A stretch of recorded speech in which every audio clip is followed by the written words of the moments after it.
భారతంలో ఇద్దరున్నారు కానీనులు, కన్యాపుత్రులు. ఒక ఆయన వేదవ్యాసుడు, రెండవ ఆయన ఇదిగో కర్ణుడు. ఆయనేమో జగద్విఖ్యాతమైన మహాప్రసిద్ధిని పొందాడు, ఋషీశ్వరుడు అన్నాడు, కనబడితే దండాలు పెట్టించుకున్నాడు. కర్ణుడిని పుట్టిన దగ్గర నుంచి అందరూ తిట్టిపోసేవాళ్ళేగా. కర్ణుడిని తిట్టిన వాళ్ళు ఉన్నారా చెప్పండి? భారతంలో చెప్పిన ఇద్దరు కన్యాపుత్రుల్లో ఒకడు తిట్టిపోతలు ఏమిటి, ఒకటి గౌరవాలు ఏమిటి, తేడా ఏమిటి ఇక్కడన్నారు? సత్యవతి అనేటువంటి అమ్మాయికి నిత్యకన్యాత్వము కలిగి ఉన్నది, ఈమె నిత్యకన్యాత్వము కలిగి ఉన్నది పెండ్లయ్యేటంత వరకు. నా వల్ల నీకు కన్యాభంగం జరగదు, అంతే వరం ఇక్కడ. తరువాత ఏమైందంటే అక్కడ శంతను మహారాజును వివాహం చేసుకుంది ఆమె కన్యగా, పాండురాజును వివాహం చేసుకుంది ఈమె కన్యగా. ఇద్దరికీ వివాహం అయింది, అటు అయింది ఇటు అయింది. తన కోడళ్లకు సంతానం కలగకపోతే వంశం నిర్వంశమైపోతుందన్నటువంటి దుష్పరిస్థితులలో భీష్ముడికి ఉన్న మాట ఉన్నట్టుగా నిజాయితీగా చెప్పింది. నాకు నాయన ఇంతకుముందు ఇలా సంతానం ఉన్నది, ఆయన ద్వారా సంతానం పొందుతానని చెప్పింది. అంటే దాపరికం లేదు మనస్సులో, ఉన్న మాట ఉన్నట్లుగా కుండబద్దలు పెట్టి చెప్పేసింది. కుంతీదేవి మంత్రం ఉన్న సంగతి చెప్పింది కానీ సంతానం ఉన్న సంగతి చెప్పలా భర్తకు, ఎక్కడ అవమానం అయిపోతుందో అని. ఈ దాపరికమే మహాపాపం. ఈ దాపరికం లేని సత్యవతి నందనుడైనటువంటి వేదవ్యాసుడు అపారమైన జగద్విఖ్యాతిని పొందాడు. కర్ణుడేమో దూషణ పర్వంలో పడ్డాడు. ఇక్కడ ఇది తేడా. అంటే ఇప్పుడు ఎలా పుట్టాలో ఎలా పుట్టకూడదో రెండు వచ్చేసినాయిగా మీకు. అర్జునుడి వలె పుట్టాలే, కర్ణుని వలె పుట్టకూడదు. ఆపద్ధర్మాలలోనైనా ఈ చిన్న తేడా ఉన్నది. పుట్టుకతోనే ఒక ధర్మాన్ని ప్రతిపాదన చేస్తూ వేదవ్యాసుడు ఈ విషయాన్ని ఈ పిల్లాన్ని ఏం చేయాలి? నా కొడుకుని చెప్పుకోవడానికి వీల్లేదు కదా. ఎవరు చెప్పారో సలహా ఒక పెట్టెలో పెట్టి కొంచెం డబ్బు గిబ్బు అన్నీ ఆ రోజుల్లో ఉన్న ఆభరణాలు అవన్నీ తీసి ఈ పిల్లవాడితో పాటు ఏమండి పిల్లవాడు పాలు తాగి బతుకుతాడు కానీ ఆభరణాలు పెట్టి బతుకుతాడా? సమాజం భ్రమలో బ్రతుకుతుందని చెప్పడానికి తార్కాణమే ఇది. ఆ ఆభరణాలన్నీ ఆ పెట్టెలో పెట్టి ఆ పెట్టెలు గంగానదిలో వదిలేసింది. గంగానదిలో కొట్టుకుపోయింది. ఆయుర్దాయం ఉన్నవాడు గంగలో పడ్డా సముద్రంలో పడ్డా బ్రతుకుతాడు. ఆయుర్దాయం లేనివాడిని ఉన్నవాడు ఎక్కడున్నా హాయిగా ఉంటాడు, లేనివాడు ఎక్కడున్నా ఉండలేడు. అలా నదిలో కొట్టుకొని కొట్టుకొని కొట్టుకొని కొట్టుకొని హస్తినాపుర సామ్రాజ్య ప్రాంతానికి వచ్చాడు. వచ్చేటప్పటికీ అక్కడ అధిరథుడనే పేరు కలిగినటువంటి వాడు, అంగదేశానికి అధిపతిగా ఉంటున్నటువంటి వాడు. అంటే ఒక రకంగా చెప్పాలంటే అధిరథుడు అంటే రథములను నడిపేటువంటి వాడు, రథములను తయారు చేసేటువంటి వాడు, రథ విద్య యందు అపారమైన నైపుణ్యం ఉన్నవాడు. అందుకని అధిరథుడు అని పేరు పెట్టారు. ఆయనకు దొరికాడు. ఆయన భార్య పేరు రాధ. ఈ పిల్లవాడిని తీసుకెళ్ళి భార్యకి ఇచ్చాడు. ఆ భార్య ఎంతో ప్రేమగా పెంచి పెద్ద చేసింది. రాధ చేత పెంపబడిన వాడు కాబట్టి రాధేయుడు అనే పేరు వచ్చింది. తర్వాత ఈ ధనముతో దొరికాడు కాబట్టి వసుషేణుడు అనేటువంటి పేరు ఏర్పడింది. వసుషేణుడు అంటే వసువు చేత ఆవరింపబడినటువంటి స్వరూపం కలిగిన వాడు గనక ఆయనకు వసుషేణుడు అని పేరు. పిల్లవాడు పెరిగి పెద్దవాడు అవుతున్నాడు. ఆ తర్వాత కొంతకాలానికి ఏమైందంటే ద్రోణాచార్యుల వారి గురుత్వంలో ఈ గురుకులంలో చాలామంది చేరుతున్నారు, విద్యాభ్యాసం నిర్వహిస్తున్నారు. అస్త్ర శస్త్ర విద్యలయందు ప్రతి వారికి ఒకటి ఉన్నది, కులధర్మ సనాతనాహ అని.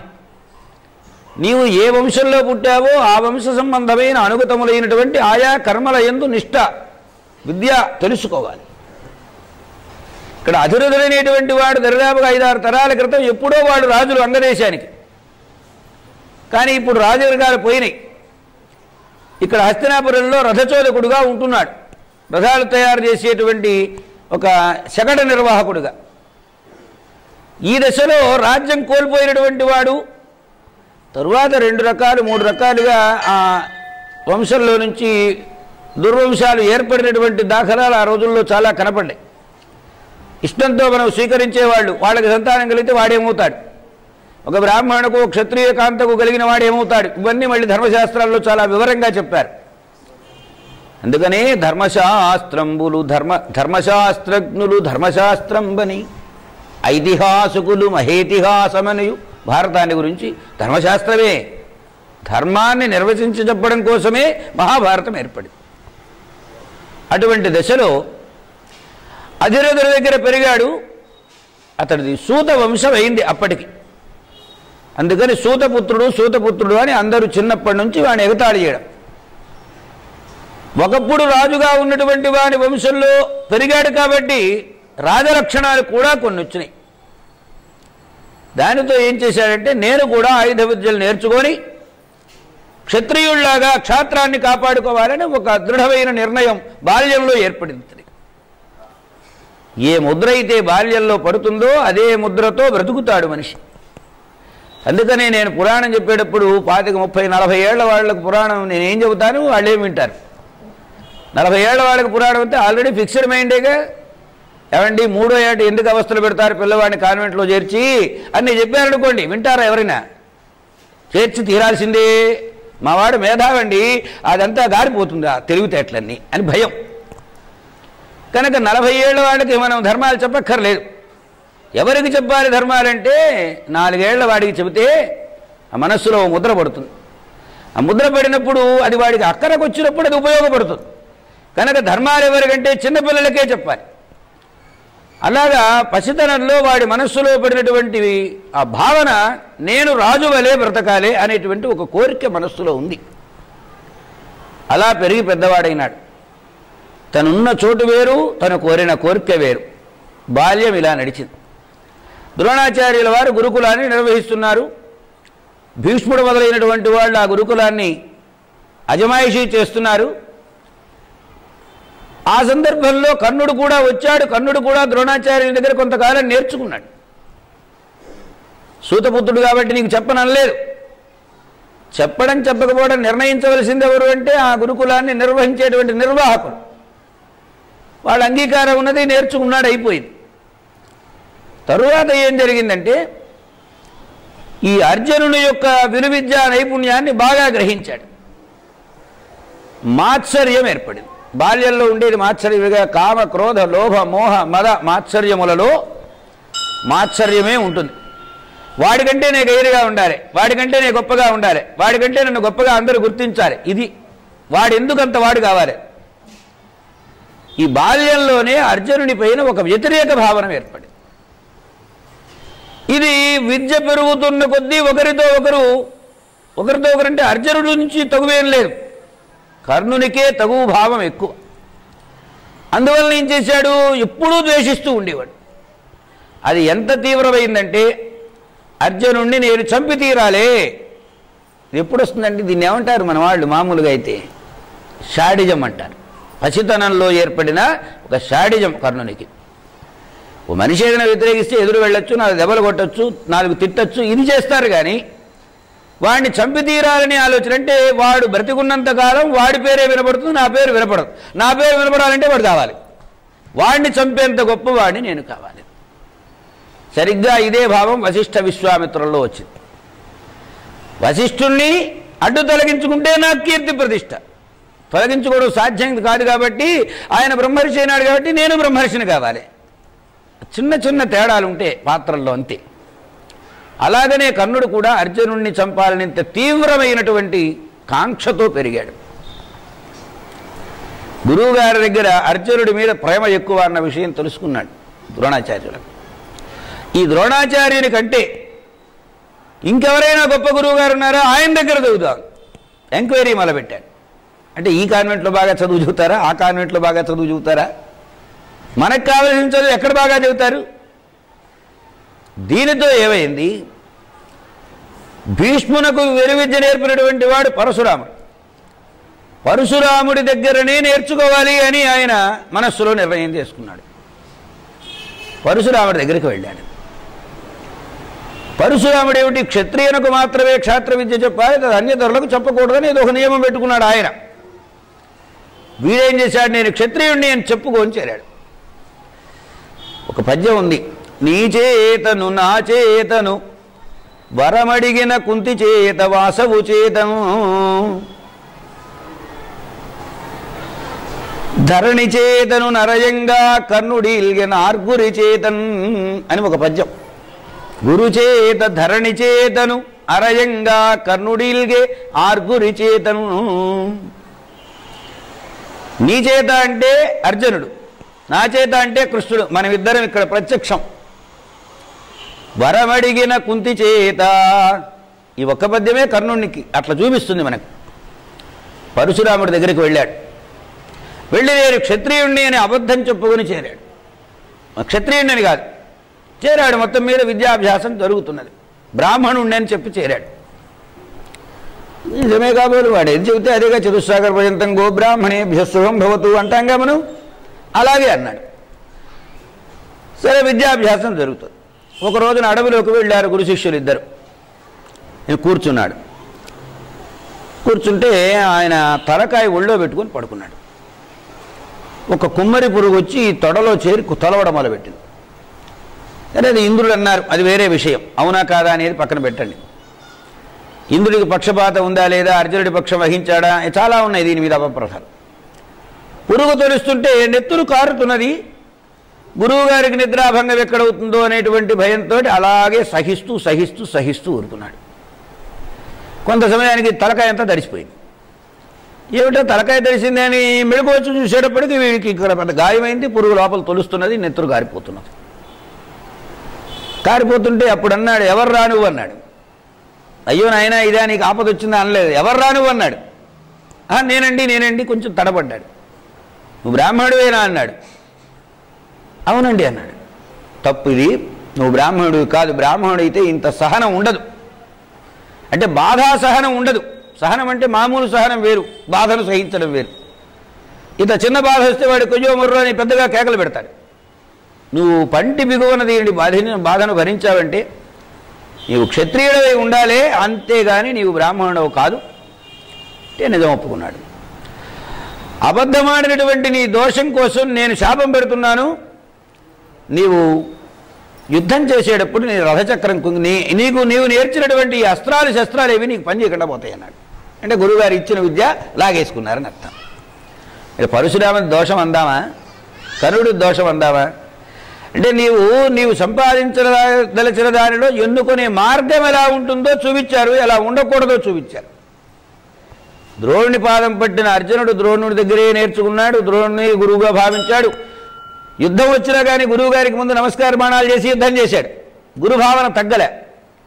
ఇక్కడ ఈ గురువుగారు సరిగా చెప్పడం లేదు కాబట్టి ఆ గురువు గారికి అబద్ధాలు చెప్పడం, ఇట్లా చిత్ర విచిత్రములైన సన్నివేశాలతో కర్ణుని పాత్ర నడిచింది. ఒక రోజున గురుకులంలో అస్త్ర విద్యా పరీక్ష నిర్వహింపబడింది. అందరూ వచ్చారు, అటువైపు వారు ఇటువైపు వారు అందరూ. అస్త్రాలు శస్త్రాలు ఎన్నో ప్రయోగిస్తున్నారు. వీడు కొంచెం, ఇప్పుడు గురువు దగ్గర నేర్చుకున్నది అంతో ఇంతో ఎంతో కొంత పనిచేస్తుంది కదా, పని చేయకుండా ఏమి ఉండదుగా. సభలో అబ్బో కర్ణుడు అన్నారు. అప్పుడు అడిగారు, ఎవరు రా నువ్వు, నీ సంగతి ఏమిటి అని. నేను అధిరథుడి కొడుకుని. విద్య నేర్చడం వరకు పర్వాలేదు కానీ రాజకుమారులతో పోటీపడి విద్య ప్రదర్శనం చేస్తారంటే నీకు ఎక్కడ ఒప్పుకుంటాం పొమ్మన్నారు అవతలికి. స్వార్థే సర్వోపి ముఖ్యతి భీష్మ నిర్ణయం ఇది. తనదాకా వస్తే అని తెలుగులో సామెత ఉన్నది. అందువలన కర్ణుడు ఇంతటి విలువిద్య ప్రదర్శించడం అనేటువంటిది రాజకుమారులకు గౌరవభంగం అవుతుంది అని భావించినటువంటి వాళ్ళందరూ వ్యతిరేకించారు. వ్యతిరేకించిన దాని మీదట ఆయన గారు అక్కడి నుంచి కొంచెం బాధ పెరిగింది. అర్జునుడిని చంపాలనే పట్టుదల ఇంకా మరింత పెరిగింది ఈ అస్త్ర విద్యా ప్రదర్శనంతో. అప్పుడేం చేశాడంటే, రాజు కాదనే కదా మీరు అవునంటున్నారు. రాజరికం రెండు రకాలు, పుట్టుక చేత రాజ్యం చేత. పుట్టుక చేత వచ్చేటువంటి రాజరికంలో అందరూ రాజ్యం చేయాలని ఏం లేదు. రెండవది, మనం ఇస్తే రాజ్య పరిపాలన ఇస్తే వాడే రాజు, నేను ఇస్తున్నాను అంగరాజ్యాన్ని అన్నాడు దుర్యోధనుడు. నిజానికి ఇవ్వడానికి వాడికి ఏమిటి హక్కు, ఎవరిస్తున్నారు, ఇవ్వడల్లే. వెనక రాజరికపు వ్యవస్థ ఎలా ఉండేదంటే అండి, ఒక రాజు ఉంటాడు, వాడు నలుగురు సామంతులు, వీడు మనగాడు. వాడికి మళ్ళీ ఇష్టం వచ్చిందనుకో, నువ్వే రాజువురే అనొచ్చు ఆ నలుగురిలో ఒకడిని. ఈ రాజరికపు వ్యవస్థలో ఉన్నటువంటి ఒక స్వరూపం ఇది. అధిరథుడికి ముందు తరాల వాళ్ళు రాజ్య పరిపాలన చేశారు, అంగదేశ పరిపాలకులు. వాళ్ళు రాజులే, రాజరికం ఉన్నది, కారణాంతరాల వలన కొంచెం దారి తప్పొచ్చుగాక మళ్ళీ తీసుకుని వెళ్ళి. ఇక్కడ ఇంకో రహస్యం కూడా ఉందండి. మన సంతానం ఉంది, కారణాంతరాల వలన కులాంతరమో మతాంతరమో వెళ్ళిపోయినారు బయటికి. దాన్ని వెనక అనేవాళ్ళు వాడిని మళ్ళీ ఇంటికి రానివ్వకుండా వెలివేయడం అనేవాడు. ఒక బ్రాహ్మణుడే ఉన్నాడు ఉదాహరణకి, బ్రాహ్మణ వంశంలో నుంచి వెలివేయబడ్డాడు. సరే, తరతరం పోయింది. తరువాత తరంలోనైనా మళ్ళీ బ్రాహ్మణ సంస్కారములు, అలాగే క్షత్రియ సంస్కారములు, ఏ కులం వాడికి ఆ కులం అనుకోండి కాసేపు. అటువంటి దశలో మళ్ళీ కనుక ఇటు బ్రాహ్మణ ధర్మం వస్తే వాడు బ్రాహ్మణుడు అయ్యేదానికి అవకాశం ఉంది. 6 తరాల వరకు ఉంది. 7వ తరం కూడా దాటితే 8వ తరం నుంచి వాడికి పూర్వకులంలోకి వెళ్ళే అవకాశం లేదు. ధర్మశాస్త్రాలు చెబుతున్న మాట ఇది. ఊరికే నేను మైక్ ఇచ్చారు కదా అని చెప్పే మాటలు కావు. 6 తరాల తర్వాతి వాడు అన్నాడు ఏన్ని అధిరథుడిని. వాడు రాజధర్మంలోకి రావాలంటే వచ్చే హక్కు కలిగినటువంటి వాడై ఉన్నాడు కనుక రాజ్యం ఇస్తున్నానన్నాడు. కాదని ఎవరు అనలే. సరే, రాజు అయినాడు, అంగరాజు. అంగరాజు అని పేరు ఆయన. ఎప్పుడు వీడింట్లోనే కొంపలో పడి ఉండడం. వాడేం ప్రత్యేకం రాజ్య పరిపాలన చేసినట్లుగా మనకు దాఖలాలు ఏం కనపడవు కర్ణుడు. ఇలా కుదిరింది వీళ్ళిద్దరికి స్నేహం. నేను మహావమానము పడుతున్న సందర్భంలో నన్ను ముందుకు చూపించినటువంటి వాడు, నాకు అండగా నిలబడిన వాడు దుర్యోధనుడు కనుక దుర్యోధనుడిని మనం ఆశ్రయిస్తే మన ప్రయోజనం మనం సాధించుకోవచ్చు అనేది ఇప్పుడు ఏర్పడిన భావం. అర్జునుడిని చంపాలనే గట్టి పట్టుదల ఉన్నవాడు కాబట్టి అర్జునుడికి టార్గెట్ ఎవరు అంటే అర్జునుడిని చంపగలిగిన వాడు కర్ణుడు. ఇది దుర్యోధనుడి అభిప్రాయం. ఇలా కలిసింది వాడిద్దరికి స్నేహం. కృష్ణార్జున స్నేహం అలా కలవలే. ఎలా ఉండొచ్చో ఎలా ఉండకూడదో 2 యాంగిల్స్ చూపిస్తున్నారు మనకు. పెరిగాడు, పెద్దవాడైనాడు. వాళ్ళ స్నేహం, అవసర స్నేహం చాలా గొప్పదిట. గొప్పదంటే ఉత్తమమైందని అర్థం కాదు. వాడి అవసరం వీడు తీరుస్తాడు, వీడి అవసరం వాడు తీరుస్తాడు. ఈ అవసరాల కోసమే స్నేహం. ఇవాడు ఈ పార్టీలో ఉంటాడు, రేపు ఆ పార్టీలో ఉంటాడు, ఎల్లుండి ఇంకో పార్టీలోకి వెళ్ళిపోతుంటాడు. అక్కడ అవసరమే స్నేహం. వ్యక్తిగా వాడి యువతలకు వచ్చినప్పుడు వాడిని దూషిస్తూ వీడు మాట్లాడతాడు, వీడిని దూషిస్తూ వాడు మాట్లాడతాడు. కానీ అవసర స్నేహం. ఇలా కొంతకాలం జరిగింది. ఆదిపర్వం అంతా దరిదాపు జరిగిపోయింది. సభాపర్వంలోకి వచ్చింది. సభాపర్వంలో ఒకే ఒక్క సన్నివేశం, ప్రాతర్ద్యూత ప్రసంగేన అనుకున్నాం కదా, ద్రౌపదీ వస్త్రాపహరణ సన్నివేశం అతి కీలకమైనటువంటి సన్నివేశం. పాండవులను ఓడించారు, ద్రౌపదిని కూడా ఓడించామన్నారు. జుట్టుబడుగు లాక్కురండి అన్నారు, లాక్కొచ్చారు. లాక్కొచ్చి వస్త్రాలు విప్పేయండి అన్నారు, విప్పేశారు. విప్పితే విప్పడం చేతనవునా చేత కదా అనేది మళ్ళీ అక్కడ జరిగిన సన్నివేశం వేరే. సాక్షాత్ భగవంతుడే ఆమె ధర్మదీక్షకు మెచ్చుకొని నూతన వస్త్రాలను ఇచ్చాడు ఆయన. అటువంటి దశలో కర్ణుడు అన్నాడు, గౌర్ గౌర్ గౌర్, పశువా పశువా పశువా అని సంబోధించాడు. రక్తము మరిగిపోయింది భీమసేనుడికి. అర్జునుడికి నిజంగా కెనుక వచ్చిన సమయం అది. కానీ అన్నగారి చెప్పు చేతలలో పెరుగుతున్నవాడు, ధర్మానుబద్ధ జీవనం కలిగిన వాడు కాబట్టి సంయమనంతో దాన్ని అణిచిపెట్టుకున్నాడు. అంటే సంయమనం ఉందంటే చేతగానితనం కాదు అది. దాని అవసరం వచ్చినప్పుడు మాత్రమే అది ప్రకటితమవుతుంది.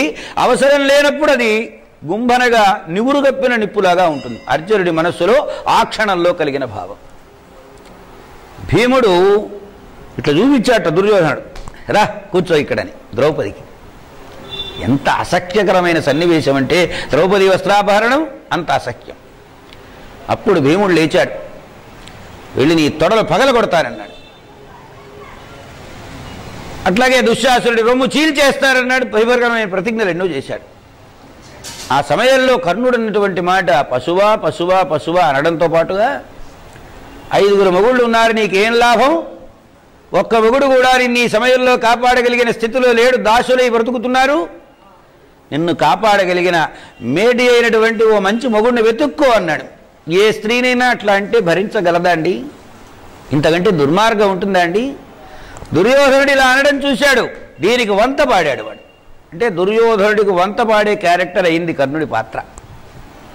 జాగ్రత్తగా మనం ఆ సన్నివేశాలను స్వీకరిస్తే తెలుస్తుంది. ఇంకొక సన్నివేశం, అరణ్య పర్వం. ద్వైతవనంలో ఉన్నారు పాండవులు. ఒక రోజున వీడికి ఒక కోరిక కలిగింది, పాండవుల్ని ఇంకా కాస్త ఎగతాళి చేస్తే బాగుండని దుర్యోధనుడికి. దాంతో ఘోషయాత్ర అని పేరు నెపం పెట్టుకున్నారు. రాజుగారు పర్మిషన్ ఇవ్వాలి, ధృతరాష్ట్రం అంత తేలిగ్గా ఇవ్వడేమో. అందుకని అక్కడ ఉన్నటువంటి ఒక పశువుల కాపరిని పిలిచి, అయ్యగారు మా మృగాలు వచ్చి ఆ అడవిలో ఉన్నటువంటి మా ఆవులన్నింటినీ తినేస్తున్నాయండి, మాకు బాధగా ఉందండి అని ఆ పల్లె భట్టుల వాళ్ళంతా వస్తే అక్కడికి బయలుదేరి ఆ పశువులను కాపాడమని నెపం పెట్టుకుని బయలుదేరాడు దుర్యోధనుడు. ఆ దుర్యోధనుడితో పాటు తగుదరమ్మ అని బయలుదేరాడు కర్ణుడు. అందరూ వెళ్ళారండి. వెళ్ళిన తర్వాత పాండవులు ఎదురుగా ఆశ్రమాల్లో నివాసం చేస్తున్నారు. వీళ్ళు ఎదురుగా డేరాలు వేసుకొని గానాలు భజానాలు లెక్కలేదు. చూసావా మేమెంత వైభవంతో ఉన్నాం, తన వైభవాన్ని చాటుకోవడమే లక్ష్యంగా. ఆ సమయంలో దుశ్శాసనుడు అడ్డుగా వెళ్ళి అక్కడ కొలను ఉంటే కొలంలో ఈదులు ఆడుతున్నాడు అమ్మాయిల్ని వెంట పెట్టుకెళ్ళి. అది చిత్రసేనుడనే పేరు కలిగినటువంటి ఒక గంధర్వుడి అధీనంలో ఉన్నది. ఆ చిత్రసేనుడు వచ్చాడు, చావగొట్టాడు, వీడిని చేతులు కాళ్ళు కట్టేసి తీసుకుపోయినాడు. దాంతో కర్ణుడు వెళ్ళాడు, నేను రక్షించి తీసుకొస్తాను నీకెందుకన్నాడు. ఆ చేసినటువంటి చిత్రసేనుడితో యుద్ధంలో ఓడిపోయాడు. ఎక్కడికి పారిపోయాడో తెలియదు అసలు కర్ణుడు. కర్ణుడు ఏంటంటే ఏమో ఎవరికీ తెలియదు అసలు, అట్లా పారిపోయినాడు. జాగ్రత్తగా గమనించండి కర్ణుని పాత్రలో ఎన్నిసార్లు పారిపోతాడనేది. మొదటిసారి ఇది అనుకోండి కాసేపు. అక్కడి నుంచి బయలుదేరి దుర్యోధనుడు వచ్చాడు. దుర్యోధనుడు యుద్ధం చేశాడు, వాడిని అసలు చాపచుట్లాగా చుట్టి తీసుకుపోయినాడు. ఆకాశంలో వెడుతుంటే అప్పుడు ఇక్కడ ఉన్నటువంటి సేవకులు కొంతమంది వచ్చి ధర్మరాజు గారి కాళ్ళ మీద పడితే ధర్మరాజు గారు, నాయనా అర్జున భీమ మీరిద్దరు వెళ్ళి కాస్త రక్షించుకోరండి అన్నాడు. భీముడైతే అసలు ఒప్పుకోలేదు దరిదాపుగా. ఎందుకంటే వాడి వలన ఇన్ని పరాభవాలు పొందాను, దుర్మార్గులు కాగల కార్యం గంధర్వులు ఏది ఇచ్చారు అయిపోయింది, ఇంక దాని గురించి మనం ఎందుకు విచారం, వాడిని మనం రక్షించడం ఏమిటన్నారు. ఈ సామెత ఇక్కడ పుట్టింది, కాగల కార్యం గంధర్వులు ఏది ఇచ్చారనే మాట. అప్పుడు ధర్మరాజు ఒక మాట చెప్పాడు, మనం అందరం గుర్తుంచుకోవలసినటువంటి మాట. ఏమి మాట అంటే, మనలో మనకి తగువ వస్తే వాళ్ళు 9 మనం 5 రా. మన మీద వేరే వాడు యుద్ధానికి వస్తే మనం 105 వాళ్ళు మిగిలిన వాళ్ళు పరులు. అంటే ఆత్మీయ రక్షణ ఎలా ఉండాలో చూపించారు. ఇందులో ఒక చిన్న సౌండ్ ఉంది, బాగా గమనించిన వాళ్ళకి తెలుస్తుంది. పాండవుల్లో ధర్మరాజు, భీముడు, అర్జునుడు, నకులుడు, సహదేవుడు. మనం 5 వాళ్ళు 9 అనడంలో సౌండ్ ఏమిటో తెలుసా అండి? మన అమ్మ కన్నది 3, మన పిన్నమ్మ కన్నది 2, మనలో మనకు తగు వస్తే వాళ్ళిద్దరు మనం 3 రా. ఇది సౌండ్. ధర్మరాజు గారి ధర్మ దీక్ష నియమం ఎలా ఉంటుందో చూపించారు, ఆయన మనస్సు చూపించారు. నకులుడి మీద ఎంత ప్రేమో చెప్పడానికి వీళ్ళేది. ఇదే అరణ్య పర్వంలో ఒక సందర్భంలో యక్షప్రశ్నలు మీరు వినుంటారు కదా. యక్షప్రశ్నల్లో యక్షుడు వచ్చి అందరూ మూర్చిపోయినారంటే ఒక రకంగా చచ్చిపోయినారు పాండవులు, భీముడు, అర్జునుడు, నకులుడు, సహదేవుడు. నీకెవరు కావాలంటే వాళ్ళని ఇస్తాను, ఒకడిని కోరుకోమన్నాడు. ఒక్కడనే ఇస్తా, కోరుకో. నకులుడు కావాలన్నాడు నాకు. నకులుడు కావాలంటే అదేమిటయా, భీముడు బలవంతుడు, 10,000 ఏనుగుల బల సంపత్తి కలిగిన వాడు కదా, భీముడిని కోరుకోవచ్చు కదా. అనితర సాధ్యమైన ధనుర్విద్య పారంగతుడైనటువంటి వాడు అర్జునుడిని కోరుకోవచ్చు కదా. నకులుడిని కోరుతున్నావు నీవేమిటని అడిగాడు ఇక్కడ యక్షుడు. ఆయనే యమధర్మరాజు. అప్పుడు ఏం చెప్పాడో తెలుసండి ధర్మరాజు గారు, మా అమ్మగన్న సంతానంలో పెద్దవాడిని నేను బ్రతుకున్నాను, మాద్రి మా పినతల్లి కన్న సంతానంలో పెద్దవాడు వాడు నకులుడు, వాడు బ్రతుకుంటే చాలు మేమందరం బ్రతుకున్నట్లేనన్నాడు. అవకాశం వస్తే అవకాశాన్ని ఎలా వినియోగించుకోవాలి, ధర్మ అవిరుద్ధంగా వినియోగించుకోవాలని ఒక చిన్న సూక్ష్మ ధర్మాన్ని మనకందరికీ అందించినటువంటి వాడు ధర్మరాజు గారు. నకులుడి మీద అంత ప్రేమ ఉన్నా వాడేమన్నాడు, మనమిద్దరం వాడు 3 ఆ మాట అనలేరు కానీ సౌండ్ అది. మనం 105 రా, వాడెవడో వచ్చి మనవాడిని తీసుకెళ్తే మనం ఎలా ఊరుకుంటాం, అభిమానం. మన ఇంటిలో మనం తగువులాడుకున్నప్పుడు మనమే విరోధనం. పొరుగింటితో తగువ వచ్చినప్పుడు ఇంట్లో వాళ్ళందరూ ఒక మాట మాట్లాడాలి. ఒక గ్రామానికి మధ్య ఏదైనా తగువ వస్తే ఈ గ్రామం విషయం అంతా ఈ గ్రామం వాళ్ళు సపోర్ట్ చేయాలి. ఈ దేశం వాళ్ళకి ఏదైనా ఆపద వస్తే ఈ దేశం వాళ్ళందరూ పొరుగు దేశాన్ని ఎదిరించాలి. ఇది ఇక్కడ ధర్మరాజ ధర్మనీతి. సంగ్రహంగా చూస్తే కుటుంబము విస్తారంగా చూస్తే దేశ విదేశాలతో సహా సంబంధం ఉన్నటువంటి అంశం ఇది. ధర్మరాజు గారి ధర్మ నిర్ణయం అది. మాట్లాడకుండగా తల వంచుకుని వెళ్ళి యుద్ధం చేశారు గంధర్వులతో. అక్కడ అతడి నుంచి విడుదల చేశారు. ధర్మరాజు గారి కాళ్ళ మీద పడేశారు, తీసుకొచ్చి పడేస్తే అంతకంటే అవమాన భారం ఏముందని. దుర్యోధనుడికి అవమాన భారం. ఆ భారాన్ని భరించలేక నేను చచ్చిపోతారని ఆత్మహత్యా ప్రయత్నం చేశాడు. చచ్చిపోతా ప్రాయోపవేశం. ఆత్మహత్య అంటే తినను తాగడం, దర్భలు పరుచుకోవడం, పడుకోవడం. అప్పటి వరకు ఎక్కడికి వెళ్ళాడో తెలియదు. కర్ణుడు వచ్చాడు. కర్ణుడు లేని భారతం అంటే ఇది. కర్ణుడు లేని భారతం. దుర్యోధనుడు చచ్చిపోతే ఈ భారతం ఏముంది? చావలే. ద్రౌపది వస్త్రాపహరణం సమయంలో కర్ణుడి ప్రోత్సాహం లేకపోతే భారతం ఏముంది? లేదు. అంటే ఎక్కడ తప్పటడుగులు దుర్యోధనుడివి పడ్డాయో అక్కడల్లా కర్ణుడు ఉన్నాడు. నీకెందుకయ్యా, నేనున్నా కదా అన్నాడు. ఇప్పుడే యుద్ధంలో చావు తన్నులని పారిపోయినాడు కదా. ఏమాత్రమైనా కాస్తో కూస్తో అంతో ఇంతో లజ్జాభిమానాలు ఉన్నవాడైతే మళ్ళీ వచ్చి ప్రేరణ చేస్తాడండి. దుర్యోధనుడు ఉన్నంతకాలమే తన ఉనికికి లోకల్లో ప్రతిభ. దుర్యోధనుడు లేకపోతే తన ప్రతిభ లేదు. దుర్ధరాష్ట్రుడు మర్నాడు వెళ్ళగొట్టేస్తాడు, పోరా అంటాడు, దిక్కులించోడు చెప్పుకోమంటాడు. తన ఉనికి కావాలంటే దుర్యోధనుడు ఉండాలి. అందుకని ఏం చేశాడు? చావడానికి వీలు లేదు, ప్రాయోపవేశం నువ్వెందుకు చేస్తావు, నేనున్నా ఈ పాండవులందరినీ సర్వనాశనం చేసే బాధ్యత నాది ప్రతిజ్ఞ చేశాడు. ఆ తరువాత రాక్షసులు వచ్చారు. వచ్చి మేమందరం కూడా మీ పక్షంలో ఉన్నవాళ్ళని ఆవేశించి శత్రు సంహారం చేస్తామని వాగ్దానం చేశారు. దుర్యోధనుడు యుద్ధ విరమణం చేసి ప్రాయోపవేశం ప్రాణాలను వదిలిపెట్టడానికి సిద్ధమైన దశలో యుద్ధ ప్రేరణం చేసిన వాడేవాడు కర్ణుడే కదా. అందుకే కర్ణుడు లేని భారతమా. ఇది దాటింది, అరణ్య పర్వం అయింది, విరాట పర్వంలోకి వచ్చింది. పాండవులు ఎక్కడున్నారో వాళ్ళను బయట పెడితే వాళ్ళని సర్వధ్వంసం చేసేసి మళ్ళీ 14-12 ఏళ్ళు అరణ్యవాసం, 1 ఏడు విజ్ఞాతవాసం పంపించేయాలని దుర్యోధనుడు ప్లాన్. సహజంగా శత్రువులు అన్న తర్వాత ఆ ఇరుగు పొరుగుల్లో ఇది నాది ఇది నాది, గట్ల తగు పొలాల్లో ఎట్లా ఉంటుందో ఆ గ్రామాల తగు కూడా అట్లా ఉంటుంది. ఆ రాజ్యాల మధ్య సహజ శత్రువులు ఉన్నారు. ఈ దేశానికి పొరుగు దేశం సహజ శత్రువు, ఆ దేశానికి పైన ఉన్న దేశం సహజ మిత్రదేశం అంట. ఎందుకని వాడితో వాడికి తగు ఉంది కదా, వాడిద్దరికి విరోధం ఉంది, వీడికి స్నేహితులు అవుతాడు. ఇలాగ రాజ్యాల మధ్య శత్రుత్వ మిత్రత్వాలతోనే రాజ్యాంగ వ్యవహారం నడుస్తుంది. ఇవాళ కూడా కొరువు అదేగా మనకి. బాగా ఆలోచించండి. మనకు పొరుగు దేశం చైనా మనకు తగాదా, మన పొరుగు దేశం పాకిస్తాన్ మనకి తగాదా. కనుక ఇలా ఈ రాజ్యాంగ సంబంధమైనటువంటి తగువలలో ఈ సంసప్తక మహావీరులు సుశర్మ అనేటువంటి వాడు నాయకుడు. ఈ సుశర్మ అనేటువంటి వాడు ఒక రాజ్య పరిపాలన చేసేవాడు. దానితోటి విరోధం ఏర్పడింది. కీచకుడు ఉండగా తల ఎత్తి బ్రతకడానికి వీలు లేని పరిస్థితి. కీచకుడు చనిపోయినాడన్న విషయం తెలిసింది. వెలగానే కర్ణుడిని ఆశ్రయించాడు. కర్ణ, నువ్వేదో కాస్త వ్యవహారం చూడవయ్యా. అప్పుడు పుట్టిందే దక్షిణ గోగ్రహణం, ఉత్తర గోగ్రహణం. ఈ రచనా వ్యూహంలో ఎంత గొప్ప అంటే ముందు సంసప్తకులు పెడతారు, వెళ్ళేవాడంతా ఆ వైపున వెళ్తారు, చస్తాడో వాడు చేస్తాడు, మనం సేఫ్, మనం రక్షితంగా ఉంటాం. రెండవ రోజున మొదటి రోజు పాండవులు ఆ వైపుకు వెళ్ళకపోతే, పాండవులంటూ ఉంటే ఈ వైపు ఖచ్చితంగా వస్తారు కాబట్టి వాళ్ళు అజ్ఞాతవాసం బయట వేయవచ్చు. బలవంతంగా ద్రోణుణ్ణి, కృపుణ్ణి, భీష్ముణ్ణి వెంట తీసుకుని వెళ్ళాడు. వాళ్ళకైతే నిజానికి ఇష్టం లేదు. రాజుగారు పెడుతున్నాడు కనుక రాజుగారి వెనకనే. సరే, దక్షిణ గోగ్రహణం అయింది. పాండవులు 4 అటు వెళ్ళారు. ధర్మజ, భీమ, నకుల సహదేవులు 4. వాడిని చావగొట్టారు. విరాట మహారాజు కాళ్ళ మీద పడేశారు. ఆ గోవులను విడిపించారు. వాళ్ళ పని అయిపోయింది ముందు రోజు. మరుసటి రోజున ఉత్తర గోగ్రహణం జరిగింది. ఆ ఉత్తర గోగ్రహణం జరిగినప్పుడు బృహన్నలా వేషంలో ఉన్నాడు అర్జునుడు. ఉత్తరుడు రథకుడు, ఈయన ముందు రథంతోలే రథచోదకుడు, సారథి.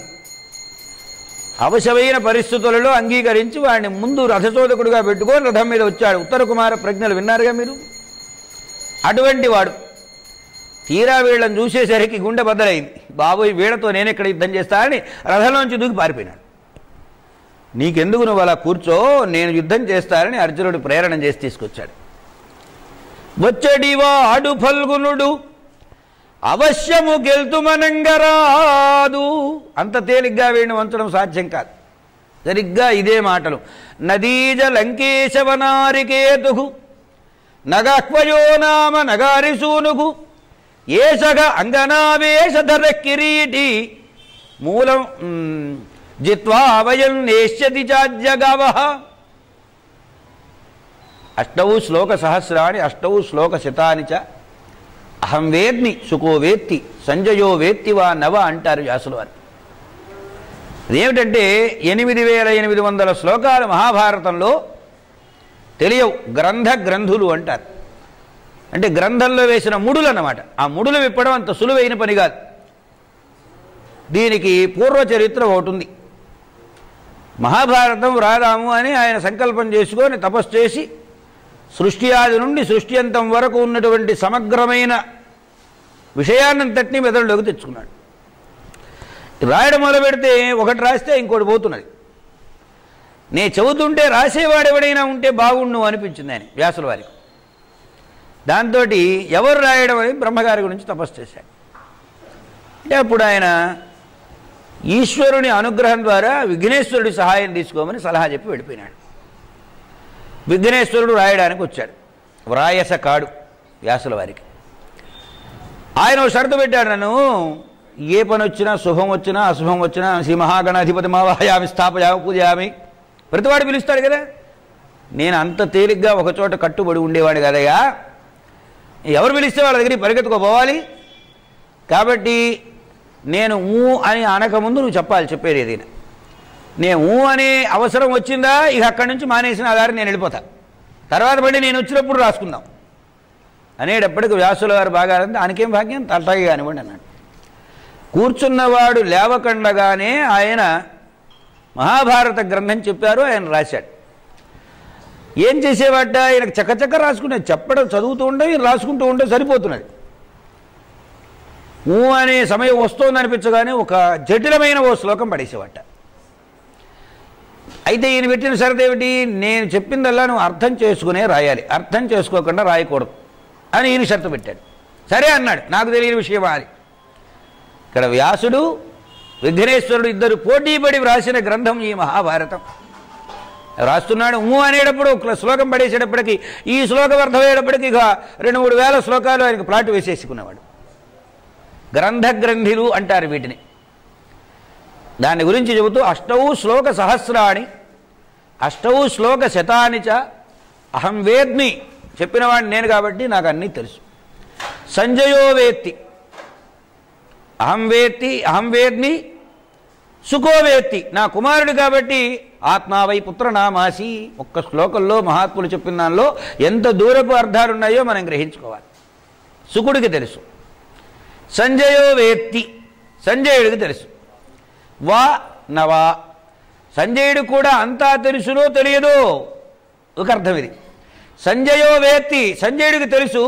వానవా గణపతి విఘ్నేశ్వరుడికి తెలుసు. ఇలా వ్రాయబడినటువంటి శ్లోకాలు 8800లో మహాభారతంలో ఇదిగో ఇదొకటి. నదీజ లంకేశవనారికేతు నగాహ్వయో నామ నగారిసూను ఏషగ అంగనావేషధర కిరీటి జిత్వా వయం నేష్యతి చాద్య గావః. ఈ శ్లోకానికి వివరణం అర్జున పాత్ర వచ్చినప్పుడు చెబుతా. ఇవాళ చెప్పను, కొంచెం దాచిపెట్టుకోవాలి కదా. సరుకు దాచిపెట్టుకుంటే మళ్ళీ రేపు బిచానా పెట్టినప్పుడు అది అవుడు పోతుంది, లాగా తెలియదు. మొత్తం చెప్పేస్తే ఎట్లా? అది అర్జునుడి పాత్ర వైశిష్ట్య సందర్భంలో మనవి చేస్తాను. ఈ వచ్చేవాడు ఎవడనుకున్నావయ్యా, అర్జునుడు సామాన్యుడు కాదు, అతన్ని జయించడం అనుకున్నంత సులువైన పని కాదు అనేటప్పటికీ ఇక్కడి నుంచి ఏం చేద్దాం, గోవులను వదిలేసి పోదామా అనే పరిస్థితి వచ్చేసింది. వీడున్నాడుగా దుర్యోధనుడి పక్కనే, వెళ్ళటం ఏమిటి, మనం వచ్చింది ఎందుకోసం వచ్చాం. పాండవులు ఇక్కడ ఉంటారా ఉండరా అనేది వేరే విషయం. పాండవులు ఉండడం ఉండకపోవడంతో మనకు సంబంధం లేదు. ఉత్తరపు వైపున ఉన్నటువంటి విరాట రాజు గోధనాన్ని తీసుకువెళ్ళాలని వచ్చాం. గోధనాన్ని తీసుకువెళ్ళటం ముఖ్యం. వాడడ్డం వస్తే వాడు కాదు ఇంకోటి వస్తాడు. ఎవడొచ్చినా యుద్ధం చేయడానికి నిశ్చయం చేసుకునే వచ్చాం కదా ఇక్కడికి. ఇప్పుడు వెనక్కి వెళ్ళడం ఏమిటి, పేచి పెట్టాడు. పెడుతూ స్వామి కార్యం స్వకార్యం అన్నట్టుగా రెండు కలిసి వచ్చినాయి. ఇప్పుడు అసలు ఇంతకీ వీళ్ళు గడువు లోపల ఉన్నారా, గడువు బయట దారి తర్వాత ఉన్నారా చెప్పమన్నారు. కర్ణుడిని అడగలే. ఎవరిని అడిగాను? భీష్ముడిని అడిగాడు. భీష్ముడు చెప్పాడు, సరిగ్గా నిన్నటితో అయిపోయింది అబ్బాయి గడువు, ఇవాళ ఆ గడువు దాటాడు కాబట్టి అర్జునుడు బయటకు వచ్చాడని చెప్పాడు. అంత తేలిగ్గా వాడు బయటికి రారు, ఇవాళ వాడు వచ్చాడంటే గడువు తీరిపోయింది నిన్నటితో అని క్షణాలతో సహా లెక్క చూసి చెప్పేశాడు. నిన్న చంద్రోదయ సమయం నుంచి, చంద్రోదయం అంటే అర్ధరాత్రి సరిగ్గా 12 గంటలేగా, 12 గంటలకి డేట్ మారుతుందా లేదా? ఇది అపరరాత్రం, అది పూర్వరాత్రం అయిందా కాలేదా? నిన్న చంద్రోదయంతో వాళ్ళకి అది సమాప్తమైంది, ఇవాళ వేరే అజ్ఞాతవాసం పూర్తయింది అన్నారు. అంటే అప్పుడు మరి యుద్ధం ఎలా చేయాలి? వచ్చినవాడు అర్జునుడు కదా, అర్జునుడితో యుద్ధం అంటే మామూలు మాటలు కాదుగా. అందువలన వాళ్ళు ఏం చేశారంటే ఒక మాస్టర్ ప్రణాళిక వేశారు. కర్ణ, నువ్వు ముందు నుంచోరా, భీష్ముని యొక్క ఆచార్యత్వం, సేనా నాయకత్వం ఎంత గొప్పదో. కర్ణ, నువ్వు ముందు నుంచోమన్నాడు. గోవుల్ని గోవుల్ని మన వాళ్ళు కొంతమంది తేలుకొని హస్తినాపురం వైపు వెళ్ళండి, నేను వెనక వైపు ఉంటా, ద్రోణాచార్యుడిని మధ్యలో ఉంచుదాం, కృపాశ్వత్థామను ఈ 2 వైపులా ఉంటారు. అనగానే మనకేమనిపిస్తుందంటే, ఎదటివాడు బాణం వేస్తే నాకు తగలకుండా నేను జాగ్రత్త పడ్డానని భీష్ముడు అనుకున్నాడనేగా అర్థం. సహజంగా అందరూ అనుకునే మాట ఇది. వ్యూహరచన ఏమిటంటే, గోవులను రక్షించుట, దుర్యోధనుని రక్షించుట 2 పనులు ఇక్కడ ప్రధానమైన అంశములు. అందుకని ఏం చేశాడు? కర్ణుని పైన అర్జునునకు, అర్జునుని పైన కర్ణునకు ద్వేషం ఉంటుంది, సహజంగా ఉందిగా. కర్ణుడు ఎదురుగా కనపడుతుంటే కర్ణుడిని వదిలేసి యువతల్లాగా రాడుగా. కర్ణుడు ఎంతవరకు నిలవరించగలడో ఫ్రీ పబ్లిక్ ఎగ్జామినేషన్స్ ఇవి భారతానికి, కురుక్షేత్ర సంగ్రామాన్ని, ఇది దుర్యోధనుడికి తెలియాలి. అందుకని ముందు నుంచోకండి. అంటే కర్ణుడితో యుద్ధం అంటూ చేస్తే కర్ణుడు ఏమవుతాడని తెలిసిపోతుందిగా ఇవాడితోనే రహస్యం. ఇక ఇటువైపున మళ్ళీ రావాలంటే అశ్వత్థామతో యుద్ధం చేసి వెనక్కి రావాలి, ఇటువైపున కర్ణుడు ద్రోణాచార్యుడితో యుద్ధం చేసి వెనక్కి రావాలి. 2 వైపులా. ఒకవైపు దుర్యోధనుడు వెళ్ళాడు, దుర్యోధనుడి మీద నిజంగా ద్వేషం ఉంటే దుర్యోధనుడి వైపు వెళ్ళాలి. నిజానికి విరాట మహారాజుకి ఏవైనా మేలు చేయదలిచి గోవులను రక్షించాలంటే గోవుల వైపు వెళ్ళాలి. ఎవరైనా చేస్తారా ఈ వ్యూహరచనం? ఒక్క భీష్ముడే చేయగలడు. మామూలుగా పైకి ఏం కనబడుతున్నది? భీష్ముడు వెనక వైపు నిలబడ్డాడంటే, ఒకవేళ ఇటు తిరిగి వస్తే దుర్యోధనుడు మధ్యలో ఉంటాడు ద్రోణాచార్యుడి పక్కన, ఇటువైపు తిరిగితే తనుండొచ్చు యుద్ధానికి. ఈ సేన మొత్తం కాపాడబడాలి, గోవులను తీసుకుని వెళ్ళాలి, దుర్యోధనుడు సురక్షితంగా హస్తినాపురం చేరాలి. దుర్యోధనుడి మీద ప్రేమ లేదనడానికి వీళ్ళే, ఆయనకి మనవడే, వీళ్ళు పాండవులు మనవలే, కౌరవులు మనవలే. తన తరువాతి తరంలో వాడు, వీడు అన్యాయం కాకూడదు, వీడు ఎలాగైనా బ్రతికి బాగుంటే చాలు. నీ వంశోన్నతి గోరు భీష్ముడును, తిరుపతి వారి పద్యం. ఎప్పుడు ఈ వంశంలో ఎవరికి ఏ ప్రమాదం జరగకూడదని కన్నులు కాయలుగా చెట్లుగా ఎదురు చూచినటువంటి వాడు భీష్ముడు. ఇది వ్యూహరచనలో ఉన్నటువంటి అద్భుతం విరాట పర్వంలో. సరే, కర్ణుడితో యుద్ధం చేశాడు, గోవులను మళ్లించాడు, అన్నీ అయిపోయింది. ఈ యుద్ధంలో 3 సార్లు పారిపోయినాడు కర్ణుడు, 3 సార్లు పారిపోయినాడు ఒకే యుద్ధంలో. నిజానికి అప్పటి జ్ఞానం వచ్చి ఉండాలి, దుర్యోధనుడికి రాలే. మూఢ మూర్ఖ గార్ధభశ్చైకరాశయ. మూఢుడు, మూర్ఖుడు, గాడిద 3 సమానంట. వాళ్ళకి చెప్పిన కొద్దీ చెప్పినప్పుడు ఏదో బాగానే ఉన్నట్టుంటుంది, కానీ ఆ క్షణంలోనే దాన్ని తుడి చవతలు పారేస్తాను. పృష్ఠత కృత్వా, లెక్క చెయ్యరు. సరే, ఆ రకంగా కర్ణుని. ఉద్యోగ పర్వంలోకి వెళ్ళాం. ఉద్యోగ పర్వంలో అతిరథ మహారథ నిర్ణయం జరుగుతున్నది. అతిరథ మహారథ నిర్ణయం జరిగేటప్పుడు యుద్ధాన్ని కాస్త పోస్ట్పోన్ చేయడం అనండి, వాయిదా వేయడం, లేదా అసలు యుద్ధం నివారణ. కర్ణుడు కాదంటే వీడు యుద్ధం చేయడం తెలుసు గనక కర్ణుడు అర్ధరథుడు అన్నాడు భీష్ముడు. అర్ధరథుడ మహారథుడు అనేది వేరే విషయం అన్న మాట ఇది. భీష్ముడు నన్ను ఇంత అవమానం చేశాడు గనక నేను ఇక్కడ ఉండను అంటే, ఆ మాత్సర్యము ఎంత దూరం ప్రసరించిందంటే, భీష్ముడిని నేనుండగా సేనాధిపతిని చేస్తే, సేనానాయకుడిగా ఉన్నవాడు మన వాళ్ళని సపోర్ట్ చేయకుండా వీడు అర్ధరథుడని నా వంటి వాడినే పక్కకు నెట్టేస్తే ఇంక ఎవరిని లెక్క చేస్తాడు వీడు అని 500 సంవత్సరాల వయస్సు కలిగిన భీష్ముని పైన కూడా కెనుకు పెరిగింది. ఎంత పెరిగిందంటే, ఈ భీష్ముడు యుద్ధం చేస్తున్నంత కాలం, భీష్ముడు చచ్చేంత వరకు నేను యుద్ధరంగంలో అడుగుపెట్టినన్నాడు. నిజంగా దుర్యోధనుడి మీద ప్రేమ ఉంటే ఈ మాట అంటాడండి ఎవడైనా? ఇది నిజమైంటారా? సరే, ఆ దశ దాటింది, భీష్మ పర్వం వచ్చింది. భీష్మపర్వంలో ఎవరు కర్ణుడి పాత్ర లేదు, యుద్ధము చేయలేదు. భీష్మపత్ర వేయింది ద్రోణాచార్యుడు. అప్పుడు వచ్చాడు యుద్ధానికి. కర్ణుడు ద్రోణాచార్యుని సేనానాయకత్వంలో ఉన్న సమయంలోనే భీమసేనుడి చేతిలో 3 సార్లు పరాభవాన్ని పొంది పారిపోయి 4వసారి వాడిని దొరకబుచ్చుకొని తిండిపోతా నీకు భండనంబేటికి, రే తిండి తింటానికి మనకు వస్తాను, ఎందుకు మనకు తింటాను అని ఆ ధనస్సు టెక్కని తీసుకొని ఇట్ట పొడిచెట్ట. అంటే ఇంత విజయానికి ఉప్పొంగిపోవడం, ఎంత అపజయమైనా లెక్క చేయని తనడం కర్ణుల పాత్రలో చూపించినటువంటిది. పరాభవం జరుగుతున్నా, ఓడిపోతున్నా పెదవి బిగున నేనే జయిస్తా అనేటువంటి ఒక దాన్ని ఏమంటారు, వాక్పారుష్యం కలిగినటువంటి వాడు కర్ణుడు. ఆ తరువాత దుశ్శాసనుడు చచ్చిపోయినాడు. తర్వాత దుర్యోధనుడు తమ్ముళ్ళు అందరూ చచ్చిపోయినారు. దరిదాపుగా 99 మంది, ఒక్క దుర్యోధనుడే బ్రతికాడు. కర్ణుడు యుద్ధం చేస్తూనే ఉన్నాడు. కర్ణునికి 4 పుత్రులు ఉన్నారు, వాళ్ళు చచ్చిపోయినారు. ఇవన్నీ ఇలా ఉండగా ఇంకొక చిన్న సన్నివేశం చెప్పుకోవాలి. ఇప్పుడు తల్లి వచ్చింది. ఏది ఉద్యోగ పర్వంలోనే తల్లి వచ్చింది. వచ్చినప్పుడు ఒక మాట అన్నాడు కర్ణుడు, ఎవరు నువ్వు ఏమిటి? నేను తల్లిని రా అని జన్మరహస్యం చెప్పింది.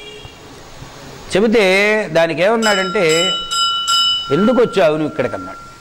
తెలియక ఇంతకాలానికి కన్నతల్లి వచ్చిందనే మాతృభావన కలగాలి ఆవిడికి. అది కలిగిందా లేదా అనేది పక్కన పెడితే కర్ణుడు అన్నటువంటి మాట, నీకేం కావాలన్నాడు. అంటే నాయన నాకు గర్భశోకం రాకుండా చూడరా, పాండవుల్ని ఏమీ చెయ్యొద్దు అన్నాడు. అంటే అప్పుడైనా కృష్ణుడు ప్రేరణ చేసి పంపించాడు. జాగ్రత్తగా గమనించాలి మనం కథను. అంటే కర్ణుడు యుద్ధ విరమణం చేస్తే దుర్యోధనుడు యుద్ధ విరమణం చేస్తాడని ఒక దృఢమైన నమ్మిక.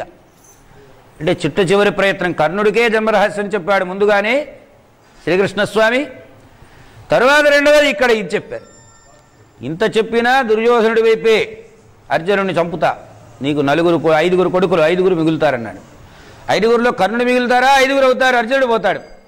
అర్జునుడు మిగులుతారా? 5 అవుతారు, కర్ణుడు పోతాడు. నేను పోవడానికైనా సిద్ధంగానే అర్జునుడిని మాత్రం వదిలిపెట్టాను. నేను మనస్సులో ఎంత ద్వేషభావం ఉంటే ఆ ద్వేషభావం తీర్చుకోవడం కోసమే దుర్యోధనుడిని అంటగాగాడు. ఒక మాటలో చెప్పాలంటే ఇలాగ భీకరమైనటువంటి మహాసంగ్రామ రంగాలు. ఆ తర్వాత కర్ణునికే సేవానాయకత్వం ఇచ్చాడు. కర్ణుడు యుద్ధం చేశాడు. ఆ కర్ణుడి సమయంలో కొంతమంది చచ్చారు. కర్ణుడు కూడా సాధించవలసిన పరిస్థితి వచ్చింది. ఇందాక పద్యం ఉంది కదా, నీ చేతను నా చేతను వరమడిగిన కుంతి చేత వాసవు చేతను గురు చేత ధరణి చేతను. ధరణి అంటే భూమి. ఒక రోజున ఎవరో వస్తూ ఉంటే ఆ నువ్వుల నూనె ఎవరో పారబోసుకున్నారట. వాడు ఇట్లా పిండేట భూమిని అరచేత, ఆ నూనె వచ్చేట. అంటే అబ్బో ఎంత గొప్పవాడు కర్ణుడు. నింపదగా నేలపాలైన దాన్ని మనం ఇంతకుముందు పెద్దవాడు సంప్రదాయాలు చెప్పారు, నేల మీద పోరే వదిలేరా దాన్ని పోగు చేయవకని. ఈ వేలతో ఇట్లా తీసి సీసాలో పోసేవాడు. మళ్ళీ కొంతమంది నూనె ఒలికింది అంటే ఆ ఒలికిన నూనె వదిలేయాలి తప్ప దాన్ని మళ్ళీ సేకరించకూడదు అనేది మనకి అనూచానంగా వస్తున్న సంప్రదాయం. అటువంటిది కర్ణుడు ఆ భూమినే ఇలా పిండి నూనె తీసినవాడు. అందుకని ధరణి శాపం పెట్టింది, చస్తావు పొమ్మని. ఇది చావుకి ఇన్ని కారణాలు. గురువుగారు శాపం పెట్టారు, ఆయుధాలు ఇవి పనిచేయవన్నారు. రథము కృంగిపోతుంది అని భూమాత శాపం పెట్టింది. యుద్ధ సన్నివేశం వచ్చింది. వాడి కర్మగాలి వాడి సారథి సరైన వాడు లేడు. శల్యసారథ్యం పేరు వినుంటారు కదా మీరు. శల్యసారథ్యం అంటే ఇటువైపున ఉంటాడు, అటువైపు వాడికి అనుకూలంగా ప్రవర్తిస్తాడు. ఇది శల్యసారథ్యం అంటే. ఇక్కడ 2 సారథ్యాలు జాగ్రత్తగా గమనిస్తే కృష్ణ సారథ్యం, శల్యసారథ్యం పోటాపోటీ. ఇక్కడ కర్ణార్జునులు ఇద్దరేగా యోధ ప్రతియోధులు. కృష్ణుడు సరైన సలహా చెప్పాడు సరైన సమయంలో. శల్యుడు మిస్గైడ్ చేశాడు. మామా బాణం వేస్తున్నా చూడు ఎట్లా వేస్తున్నాను అన్నాడు కర్ణుడు. నీ బొంద, తలకాయ గురిపెట్టి వేస్తారా, గుండెకు గురిపెట్టి వేయాలి అనగానే కిందకి దించడం, మళ్ళీ పైకి దించడం. ఇట్లా వాడిని ఎన్ని రకాలుగా చీకాకు పరచాలో మానసికంగా అంత చీకాకు పరిచాడు శల్యుడు. ఎందుకనంటే ఉద్యోగ పర్వంలోనే దుర్యోధనుడికి సహాయం చేయమని అడిగితే దుర్యోధనుడికి సహాయం చేస్తానని ఇక్కడ వాగ్దానం చేసి ధర్మరాజు గారి దగ్గరికి వెళ్ళాడు శల్యుడు. నాయనా నీకు నేను అవసరమైనప్పుడు అవసరమైన సహాయం చేస్తానని అక్కడ వాగ్దానం చేసి వచ్చాడు. అక్కడి నుంచి ఆ సహాయం ఇప్పుడు చేశాడు శల్యుడు. యుద్ధం చేసేటప్పుడు యుద్ధం చేశాడు, వాళ్ళని జావగొట్టాడు, వీళ్ళని జావగొట్టాడు అందరినీ. కానీ సహాయం చేసే సమయం ఇప్పుడు వచ్చింది కనుక కర్ణుణ్ణి అడ్డు తొలగించడానికి శల్యుడు నీ చేతను నా చేతను వరమడిగిన కుంతి చేత వాసవు చేతను. అట్లాగే శల్యుడు కూడా కారణమైనాడు మరణానికి. ధరణి చేతను. ఇక కృష్ణార్జునులు ఇద్దరు అవతల రథంలో ఉన్నారు కదా, రథచక్రం కుంగిపోయింది. ఏది? శాప కారణంగా రథచక్రం కుంగిపోతే ఆ రథచక్రాన్ని పైకి లేవనెత్తుకున్నది. శల్యుడిని అడిగాడు, మామా రథం కుంగిపోయింది, కాస్త పైకి లేవు. ఏరా నేను సారథ్యం చేయడానికి వచ్చానా, నీ చక్రాన్ని పైకి లేపడానికి వచ్చాను, నేను రాను పోమని దిగి వెళ్ళిపోయినాడు వాడు. అప్పుడు అన్నాడు అర్జునుడితో కృష్ణుడు, కొట్టేసేయమన్నాడు. వీడంటున్నాడు, స్వామి కాశ్యపాగు కాశ్యపాగు. ఎందుకంటే ఈ కాశ్యపు ఆగితే నేను కొంచెం రథాన్ని ఎత్తుకుని మళ్ళీ యుద్ధం చేస్తాను. పెదవుల మీద పట్టిన యుద్ధం అది. చావు తప్పి కన్ను లొట్టబోవడం అంటారే, అలాంటి యుద్ధం. బ్రతికి అర్జునుడిని ఎలాగో చంపాలి చంపాలి. ఆగు, ఈ రథాన్ని పైకెత్తుకునేదాకా ఆగు అని చెప్పి రథాన్ని పైకెత్తుతున్నాడు చక్రం పట్టుకొని, కురింగినటువంటి చక్రాన్ని. వెంటనే కృష్ణుడు కొట్టు బాణం వేసన్నాడు. బాబా మరి వాడు ఆగమంటున్నాడు కదా, వాడు రథం ఎక్కేదాకా ఆగమని నీకు ఎవడు చెప్పాడు, అవి కొట్టు ముందన్నాడు. అప్పుడు బాణం వేశాడు, ఆ బాణం తగిలింది.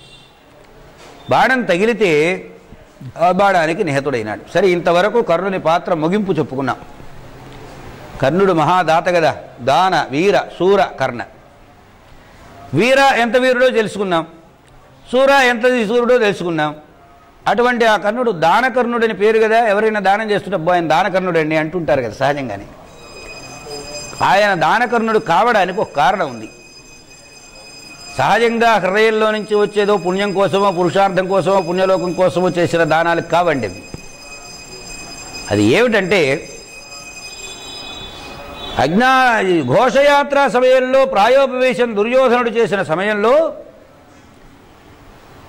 కర్ణుడు తిరిగి వచ్చాడు, మాట్లాడాడని చెప్పాక అప్పుడు అన్నాడు, నేను అర్జునుడిని ఖచ్చితంగా చంపుతా. అర్జునుడిని చంపడం కోసం ఈ క్షణం నుంచి నేను ఒక వ్రతం పడతానన్నాడు. దానవ్రతము అనే పేరు దీనికి. మధ్యాహ్న సమయంలో సూర్యుడు నడిమింటై ఉండగా ఎవరు వచ్చి ఏది అడిగినా నేను ఆ వస్తువును దానం చేస్తా, ఏది అడిగినా దానం చేస్తా, ఇది నా దానవ్రతం అన్నాడు.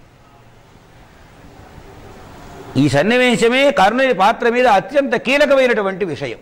అందుకని చివరిలో పెట్టుకున్నా, దాచిపెట్టుకున్నా. అట్లాగే మధ్యాహ్న సమయానికి ఎవరు వస్తే వాళ్లకు ఏదొస్తే అది దానం చేస్తుండేవాడు. ఇక్కడ దేవతలు మానవులు, మానవుల మధ్య సంగ్రామం, దేవతా సంబంధం అన్నింటిని ముడిపెట్టారు ఈ సన్నివేశంలో. ఈ దానవ్రతం చేస్తున్న సందర్భంలో ఆయన సూర్యభగవానుడు ముందు రోజు రాత్రి కనపడ్డాడు. రేపు ఇంద్రుడు వస్తాడనగా కనబడి, రేపు ఇంద్రుడు వస్తాడు బ్రాహ్మణ వేషంలో, ఆయన ఏదన్నా అడిగితే ఇవ్వబోకు అన్నాడు. ఇవ్వబోకు అంటే కొడుకు మీద వచ్చిన ప్రేమతో ఇవ్వద్దన్నాడని అన్నారు లోకల్లో. అసలు రహస్యం ఏంటంటే ఇవ్వబోకు అంటే నీ దానం ధర్మం సంగతి తర్వాత దేవుడు ఎరుక, నీకున్న కవచకుండలాలు పోగొట్టుకుంటావేమోరా, నీ ప్రాణాలు ఎందుకు పోగొట్టుకుంటావా అని ఒక అర్థం. రెండవది ఏమిటంటే ఇవ్వబోకు అంటే ఇవ్వనంటే దానవ్రతం పోయిందిగా. దానవ్రతం పోతే దేవతలు ఎప్పుడూ కూడా, ఏదో మనకు సామెత కూడా ఉంది కదా, వ్రతలోపం జరిగినా ఫలలోపం జరగకూడదని వాయనం ఇచ్చేటప్పుడు అంటారుగా. అట్లాగనే వ్రతభంగం జరుగుతుంది కనుక ఆ వ్రతభంగ సమయం, వ్రతభంగం అయితే ఇక వీడు జయించాల్సిన అవసరం లేదుగా. వ్రతమే కనుక పరిపూర్ణంగా చక్కగా ఆచరిస్తే ఖచ్చితంగా కర్ణుడే జయించాలి. అటువంటి దశలో ముందు సూర్యభగవానుడు వచ్చి హెచ్చరిక చేశాడు. హెచ్చరిక చేయడం అంటే ఇవ్వబోకు అంటే ఈ మాట విని ఇవ్వకపోతే వాడు దానవ్రతం పాడవుతుంది కనుక దేవతలు దేవతా కార్యం నిర్వహిస్తారు. మర్నాడు ఇంద్రుడు యథాతథంగా వచ్చాడు. వచ్చేసి నాకు నీ కవచకుండలాలు కావాలని అడిగాడు. అడిగితే చప్పులు ఇచ్చాడా? ఇవ్వలా. నేను ఇవ్వను అన్నాడు. అప్పటికే దానవ్రతం అయిపోయింది.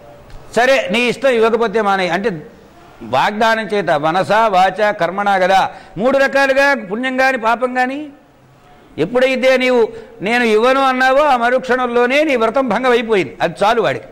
నీ కవచకుండలతో వాడికి పని లేదు అసలు ఇంద్రుడికి. ఇంద్రుడు ప్రేమతో రాలే, కర్ణుడి మీద అర్జునుడి మీద ప్రేమతో కాదు, కర్ణుని మీద విరోధంతోనూ కాదు. దేవకార్య నిర్వహణం అర్జునుడి చేతిలో ఒకే రోజు 7 అక్షరుల సేన చావవలసి ఉంది. కృష్ణుడు ఆ పక్కన నిలవబడ్డాడు. ఆయనకి జయం రాకపోతే ఎట్లా? ఆ జయం దేవతా విజయం. అందుకని ఏం చేశాడంటే దానం అడిగాడు, దానం ఇవ్వననగానే వెనక్కి తిరిగాడు. మళ్ళీ వెనక్కి పిలిచాడు. దానం ఇస్తానుకోయ్యా అంటే అప్పుడు స్ఫురణకు వచ్చింది దానం వ్రతభంగం అయిపోతుంది అని. వెనక్కి పిలిచాడు. పిలిచి మరి నీకు నేను ఇస్తాననుకో నాకేమిటన్నాడు. దానికేం భాగ్యం, ఇదిగో తీసుకో అన్నాడు. శక్తి ఆయుధం ఇచ్చాడు. ఎప్పుడైతే ఈ వస్తువు తీసుకొని ఈ వస్తువు ఇచ్చాడు ఏమైంది? ఇది క్రయం విక్రయమేగా, బదులుకు బదులైంది. వ్రతం పూర్తిగా పోయింది. అంటే చర్య చేత పోయింది, మనస్సులో సంకల్పంలో ఇవ్వననుకున్నాడు, వాచా ఇవ్వను అన్నాడు. 3 రకాలుగా వ్రతభంగమైంది. వ్రతభంగం చేయడం ఉద్దేశ్యం. వ్రతభంగం చేయడానికి దేవతలు ప్రయత్నాలు చేస్తారు. ఇక్కడ కాదు, అనేక సందర్భాల్లో అనేక మందిని అలా పరీక్ష పెట్టారు. కానీ వ్రతాలు నిర్వహించిన వాళ్ళు ఉన్నారు, వ్రతంలో ఫెయిల్ అయిపోయిన వాళ్ళు ఉన్నారు. అలా ఫెయిల్ అయినటువంటి వాళ్ళల్లో కర్ణుడు ఒకడు. దానము వెనుక ఉన్న కారణం అర్జునుడిని చంపడం లక్ష్యం. దానము నేనేమైపోతాను భీతితోటి దానభంగం చేసుకున్నాడు, వ్రతభంగం. ఇది కర్ణుని జీవితంలో ఉన్నటువంటి అనేకానేకములైన సన్నివేశాలు.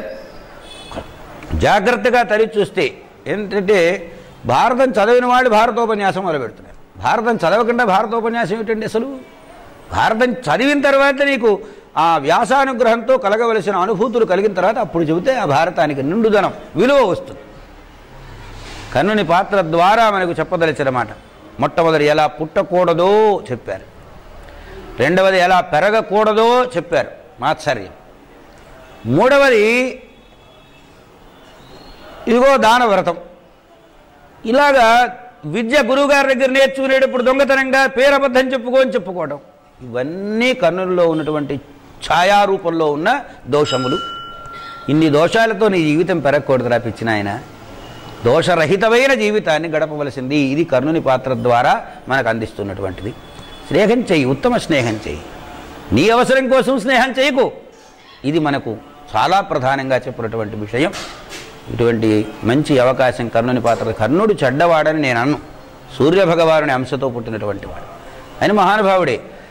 ఎక్కడైతే ఇక్కడ దుర్యోధనుడు కాస్త నిరుత్సాహపడతాడో యుద్ధం జరగడం దేవతల కోసం. యుద్ధం జరిగితేనేగా, అందుకని యుద్ధ ప్రేరణ మాటికి తనకు తెలియక చేసిన దేవతల మనస్సుల్లో ఉన్నటువంటి ఏ అభిప్రాయం అయితే ఉందో దానికి అనుగుణమైన మాటలను మాట్లాడి దుర్యోధనుడు యుద్ధ ప్రేరణం చేసి దుర్యోధనుడిని యుద్ధం చేసి యుద్ధంలో శరీరాన్ని చాలించినటువంటి వాడు కర్ణుడు.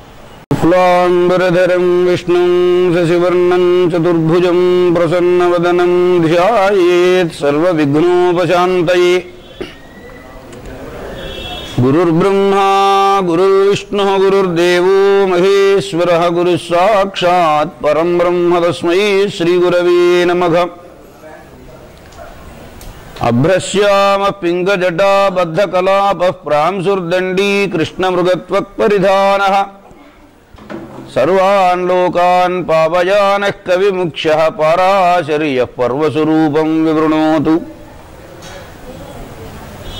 నమ శ్రీ శంకరానందగురుపాదాంబుజన్మనే సవిలాస మహామోహగ్రాహగ్రాసైకకర్మణే. కరలీలావతారాయ శంకరాయ పరౌజసే కైవల్యకల్పనా కల్పతరవే గురవే నమః. అజ్ఞానాం జాహ్నవీతీర్థం విద్యాతీర్థం వివేకినాం సర్వేషాం సుఖదం తీర్థం భారతీతీర్థమాశ్రయే. శాంతాకారం భుజగశయనం పద్మనాభం సురేశం విశ్వాధారం గగనసదృశం మేఘవర్ణం శుభాంగం. లక్ష్మీకాంతం కమలనయనం యోగిహృద్యానగమ్యం వందే విష్ణుం భవభయకరం సర్వలోకైకనాథం.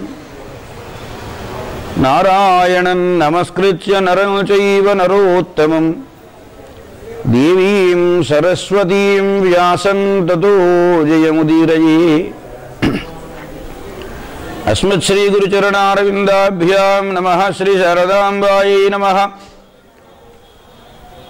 యుధిష్ఠిరో ధర్మమయో మఘాంద్రుమః స్కందోర్జునో భీమసేనోస్య శాఖాః.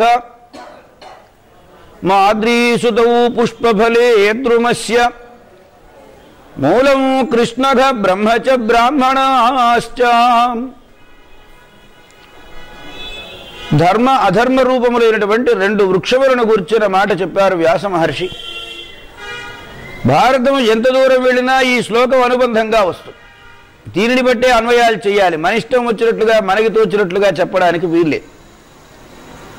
చిత్రం ఏమిటంటే వ్యాసుల వారు ఇప్పటికీ ఉన్నారు. అందులో ప్రధానమైన పాత్రలు కృపాచార్యుడు, అశ్వత్థామ వాళ్ళిద్దరూ జీవించే ఉన్నారు. నాకు తోచింది కదా అని అబద్ధాలు సుబద్ధాలు చెబితే అంత తేలిగ్గా అంగీకరించరు, వాడు శపిస్తారు. కనుక భారతం చెప్పేటప్పుడు కొంచెం ఒళ్ళు దగ్గర పెట్టుకొని చెప్పాలి. యుధిష్ఠిరుడు ధర్మమయమైనటువంటి మహావృక్షం అన్నారు. దానికి మానుగా ఉన్నటువంటి వాడు అర్జునుడు అన్నారు. కొమ్మలేవి అంటే భీమశేరుడు అన్నారు. దానికి పూసే పూలు, పుష్పాలు, ఫలాలు మాద్రీతనయులైనటువంటి అశ్వనీ కుమారులైన నకుల సహదేవులు. దీనికి తల్లివేరు ఏది అంటే బ్రహ్మ, శబ్దమయమైన బ్రహ్మ వేదము, బ్రహ్మచ బ్రాహ్మణాశ్చ బ్రాహ్మణులు, కృష్ణ కృష్ణుడు. కృష్ణ శబ్దం చేత నలుగురు అని అర్థం చెప్పాం మొన్న. వ్యాసుల వారు అర్జునుడి పేరు కూడా కృష్ణుడని ఉన్నది, ద్రౌపదికి కృష్ణ అనే పేరున్నది, వసుదేవనందనుడు ప్రధాన పాత్రధారి ఇందులో శ్రీకృష్ణస్వామి. కనుక మూలము తల్లివేరు ఇది. అలాగనే దుర్యోధను మన్యుమయో మఘంద్రుమఘ. దుర్యోధనుడు అనేటువంటి వాడు మన్యు, క్రోధం అన్నారు. క్రోధరూపమైన మహావృక్షం ఏది అంటే దుర్యోధనుడు. క్రోధము యొక్క లక్షణం ఎలా ఉంటుందంటే కోపం వస్తే వెంటనే ప్రకటితమవుతుంది. క్రోధం వస్తే అది మనస్సులో దాగి ఉంటుంది. దాన్ని బట్టి చర్యలు ఉంటాయి. గూఢ చర్యం చేసేటువంటిది ఏదైతే ఉన్నదో దానికి క్రోధము అని పేరు. లోపల పనిచేస్తుంటుంది. అది బయట పెడితే అవతలి వాళ్ళు కాస్త రియాక్ట్ అయితే కావచ్చు, లేకపోతే వాడు అట్లాంటి వాడే లేని తల వంచుకుని వెళ్ళిపోవచ్చు. వీడికి బాధ ఉండదు. కోపం వలన ప్రమాదం లేదు. క్రోధం వలన ఏమవుతుందంటే తన మనస్సులో భావాలు తన మనస్సులోనే దాచుకొని దానికి వాడికి అపకారం చేద్దామా, వీడికి అపకారం చేద్దామా, వీడికి అపకారం చేద్దామా, ఇలా విస్తరిస్తుంది. ఇది మహావృక్ష స్వరూపంలో దుర్యోధనుడు అయినాడు. ఇక్కడ స్కందము మాను ఏది అంటే కర్ణుడు దుర్యోధనుడిని ఆధారం. దుర్యోధన వృక్షానికి ఆధారం ఏది అంటే ఇది. దీనికి కొమ్మలు ఏవి అంటే ఇదిగో వాళ్ళు. శకుని అనేటువంటి వాడు కొమ్మలుగా ఉన్నాడు. ఇక్కడ పూలు, ఫలాలు, పుష్పాలు, ఫలాలు ఏవి అంటే దుశ్శాసనాదులు. ఇక తల్లివేరు ఏదంటే ధృతరాష్ట్ర అమనీషి. ధృతరాష్ట్రుడే మూలమన్నారు. క్రోధమనే మొక్క మలవడానికి కారణం ధృతరాష్ట్రుడు. తెలివి తక్కువవాడు.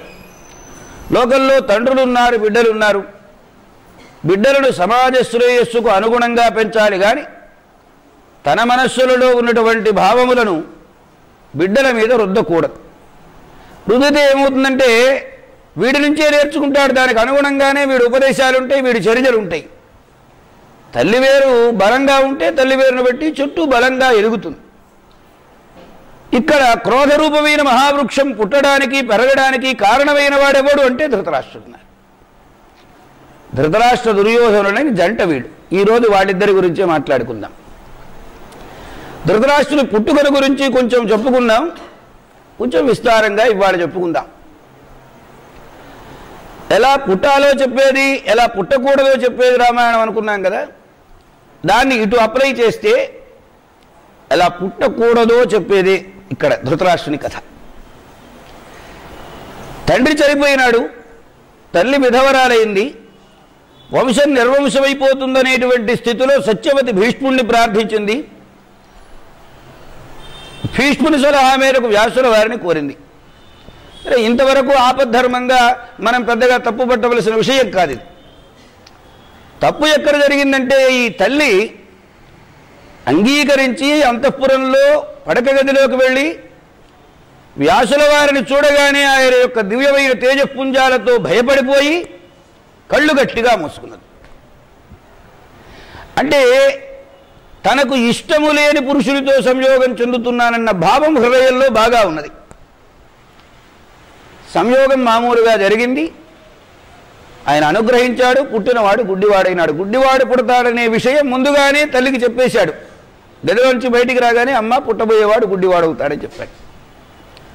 అలా పుట్టినటువంటి వాడు, అవకరం ఉన్నటువంటి వాడు, జీవితకాలమంతా గుడ్డిగానే జీవించేటువంటి వాడు ధృతరాష్ట్రుడైనాడు. సరే, కొందరికి కళ్ళు గుడ్డిగా ఉన్నా మనస్సు మేలుకుని జాగ్రత్తగా ఉంటే వాడు సుఖంగా బ్రతుకుతాడు, దేశాన్ని సుఖంగా బ్రతకరిస్తాడు. ఈ అవకరం మనస్సు కూడా పట్టింది.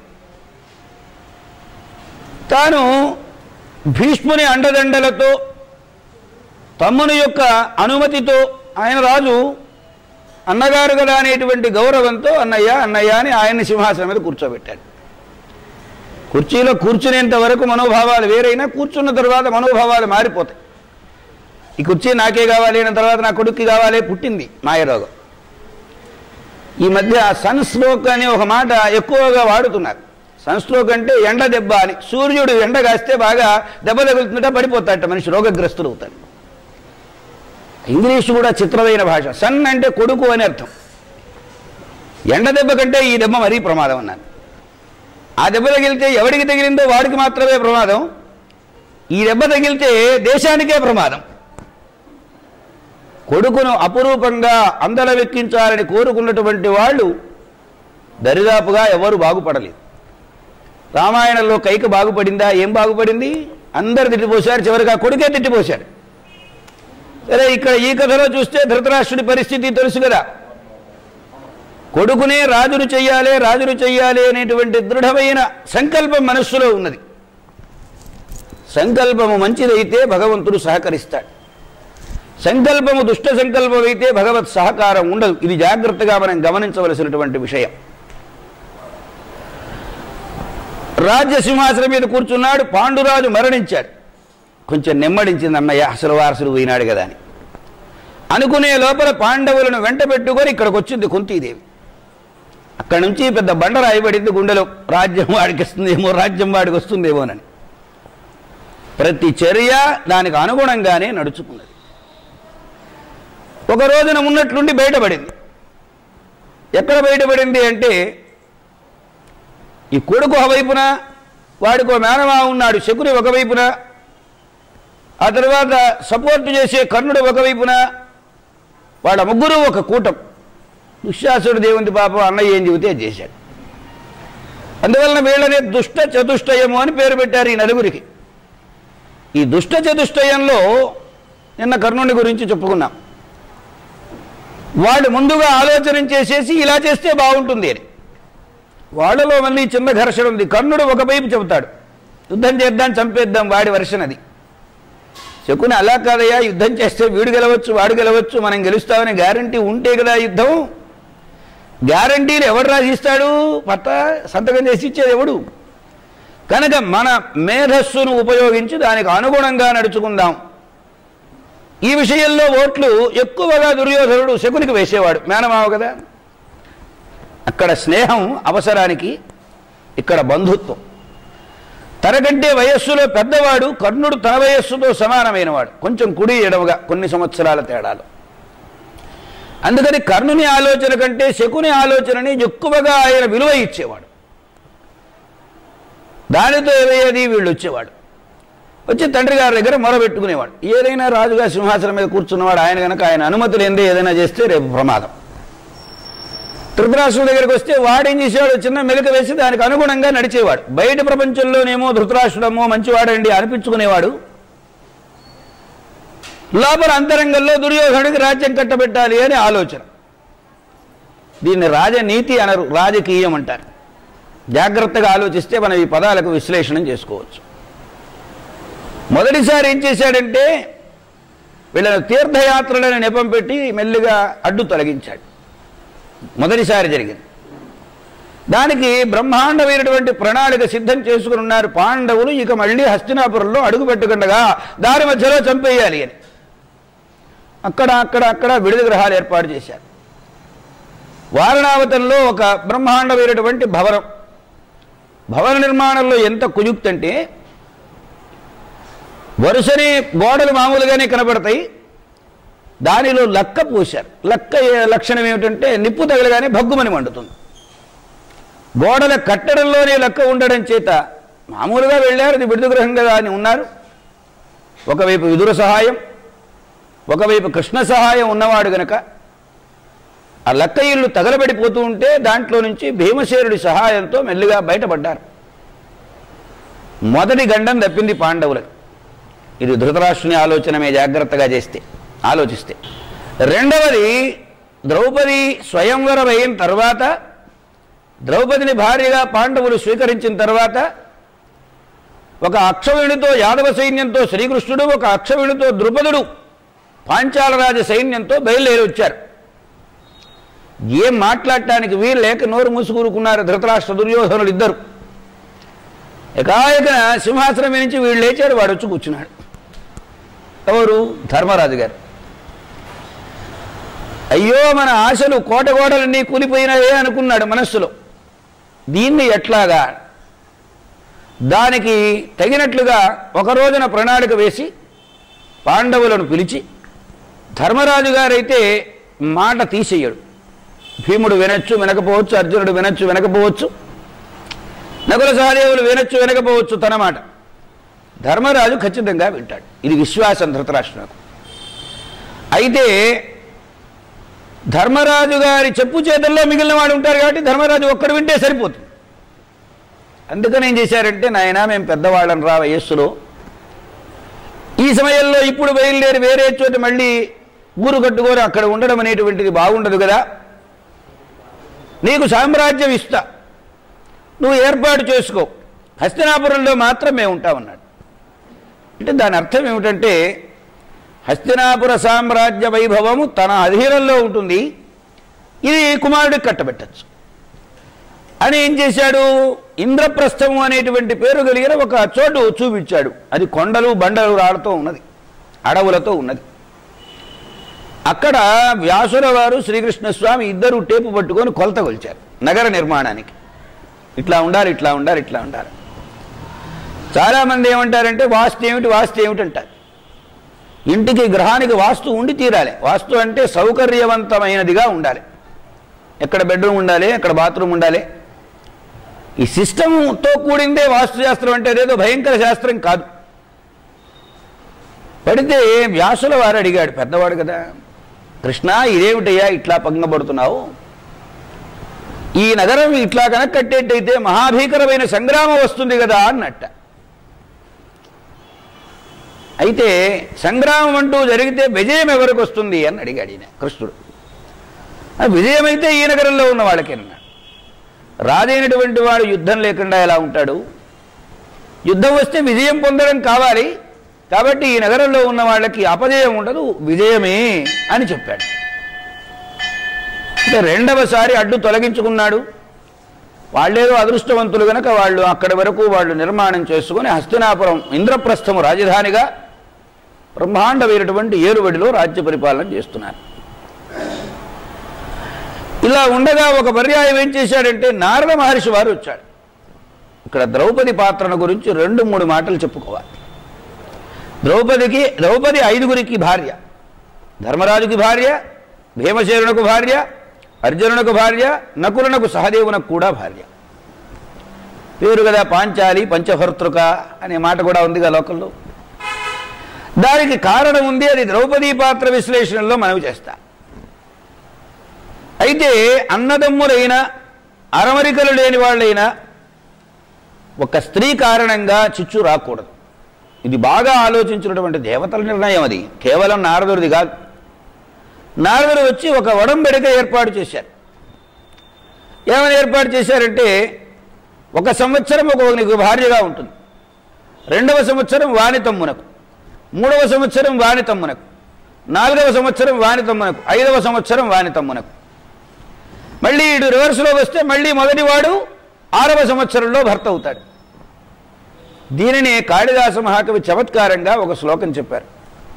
ద్రౌపద్యా పాండుతనయాగ, ద్రౌపదీదేవికి పాండవులు పతి దేవర భావుకాగా. పతి అంటే భర్తలు, దేవర అంటే మరుదులు, భావుక అంటే బావగారులు అవుతారు. పాండవులు 5గురు బావగారులు, భర్తలు, మరుదులు అవుతారు. నదేవరో ధర్మరాజగా, ధర్మరాజు గారు ఎప్పుడు మరిది కాడు. సహదేవక నభావుక, మొత్తం ఈ అన్వయం ఎంత చక్కగా చిన్న శ్లోకంలో అనుష్టుపులో ఇమిడిచి చెప్పారో చెప్పడానికి వీల్లేదు. సహదేవుడు ఎప్పుడు బావగారు కాడు, ధర్మరాజు ఎప్పుడు మరిది గారు కాడు, అందరూ భర్తలు. కానీ ఒకప్పుడు ధర్మరాజు భీముడు అర్జునుడు నకులుడి వరకు బావగారులు అవుతారు, భీముడు అర్జునుడు నకులుడు సహదేవుడి వరకు మరుదులు అవుతారు. చిత్రమైనటువంటి విధానం ఇది. అప్పుడు ఏమైంది, దానికి నియమానికి కట్టుబడి ఉన్నారు. ఎవరైనా పొరపాటున భార్యాభర్తలు ఇద్దరు ఉన్నటువంటి చోటుకు గనక వెళ్ళినట్లయితే ఎంత అద్భుతమైనటువంటి ప్రణాళికో చెప్పడానికి వీళ్ళే. జీవితము చక్కగా నడవడానికి వెంటనే ఏం జరిగింది, ఎవరైతే వస్తారో వాళ్ళు 12 ఏళ్ళు తీర్థయాత్రలు చేయాలి అని ఒక నెపం పెట్టారు. అలా చూచి అర్జునుడు తీర్థయాత్రలు చేశాడు. అది వేరే అంశం, తర్వాత చెప్పుకుందాం. ఇంద్రప్రస్థ పట్టణంలో హాయిగా సుఖంగా కాపురం చేస్తున్నారు పాండవులు, ద్రౌపది. అక్కడికి అయిపోయిందిగా కథ. ఇక తర్వాత కథ ఎట్లా జరిగింది అంటే, నారదుల వారు మళ్ళీ మరొక పర్యాయం అనేక లోకాలన్నీ కూడా తిరుగుతూ ధర్మరాజు గారి దగ్గరికి వచ్చారు. వచ్చి నీవు రాజసూయాన్ని నిర్వహింపజేయవలసింది అన్నాడు. ఎందుకనంటే పాండురాజు గారి కోరిక అది. పాండురాజు గారికి ఎందుకు కోరిక ఏమిటి అనేది తర్వాతి మాట చెప్తా. సరే, రాజసూయం చేయడం అయితే మనస్సులో ఉన్నది. రాజసూయం చేయాలంటే అంత సులువుగా జరిగేదిగా, దానికి వేరే విధానములు ఉన్నాయి, చాలా ఇబ్బందులు కూడా ఉన్నాయి. రాజసూయం జరిగినప్పుడు దుర్యోధనుడు బయలుదేరి వెళ్ళాడు అక్కడికి ఆహ్వానం మేరకు. అక్కడ ఒక సభ ఉన్నది. ఆ సభను చూచి చాలా ముచ్చటపడ్డాడు, అంతా తిరిగాడు. భ్రమకులోనైనాడు. భ్రమకులోను కావడం అంటే ఉన్న చోటు లేని చోటు, నీళ్లున్న చోట నీళ్లు లేనట్టుగా, నీళ్లు లేని చోట నీళ్లు ఉన్నట్టుగా, ఏదో భ్రమ. ఇలాంటి భ్రమలలో ద్రౌపది నవ్వింది అనే భ్రమ కూడా కలిగింది వాడికి. కలిగేటప్పటికీ ద్రౌపది నవ్విందనే భ్రమ వాడికేం కలగలేదు, జాగ్రత్తగా ఆలోచిస్తే. అక్కడి నుంచి బయలుదేరి వస్తున్నారు. మార్గ మధ్యంలో శకునికి చెప్పాడు, మావయ్య ఇలా జరిగింది, ఇలా జరిగింది, ఇలా జరిగింది అని. తను భ్రమపడినటువంటి వైనమంతా. నవ్వినవాడు భీమసేనుడు, తడిసిపోయిన వస్త్రాలకు బదులుగా పొడి వస్త్రాలు తీసుకొచ్చినవాడు భీమసేనుడు. ఆ భీమసేనుడి విషయం పక్కన పెట్టి ద్రౌపది నన్ను చూసి నవ్వింది అని చెప్పాడు, మేనమావకు చెప్పాడు. ఇదేదో బాగానే ఉంది, మంచి అవకాశం దొరికిందని వాళ్ళందరూ కలిసి వెళ్ళి ఒక ఆలోచన చేశారు. దురాలోచన ఆలోచన ఏమిటంటే, పాండవులను ఎలాగైనా పరాభవించాలి, ఇది ప్రధాన లక్ష్యం. ఈ గూడుపుటాని వారందరూ కలిసి ధృతరాష్ట్రుడి దగ్గరికి వెళ్ళారు. పైకి మాత్రం ఎందుకురా నాయన వాళ్ళతో తగు, పెద్దవాళ్ళతోటి వాళ్ళ దాని వాళ్ళ తిప్పులో వాడు పడతారు, ఏదో చిన్నది జరిగింది దాన్ని వదిలేయండి అన్నాడు. మనస్సులో దీనికి ఏదైనా చేస్తే బాగుండు అనుకున్నాడు. దుర్యోధనుడు గట్టిగా పట్టుబట్టాడు. దాంతో ఏమైంది, ధృతరాష్ట్రుడిది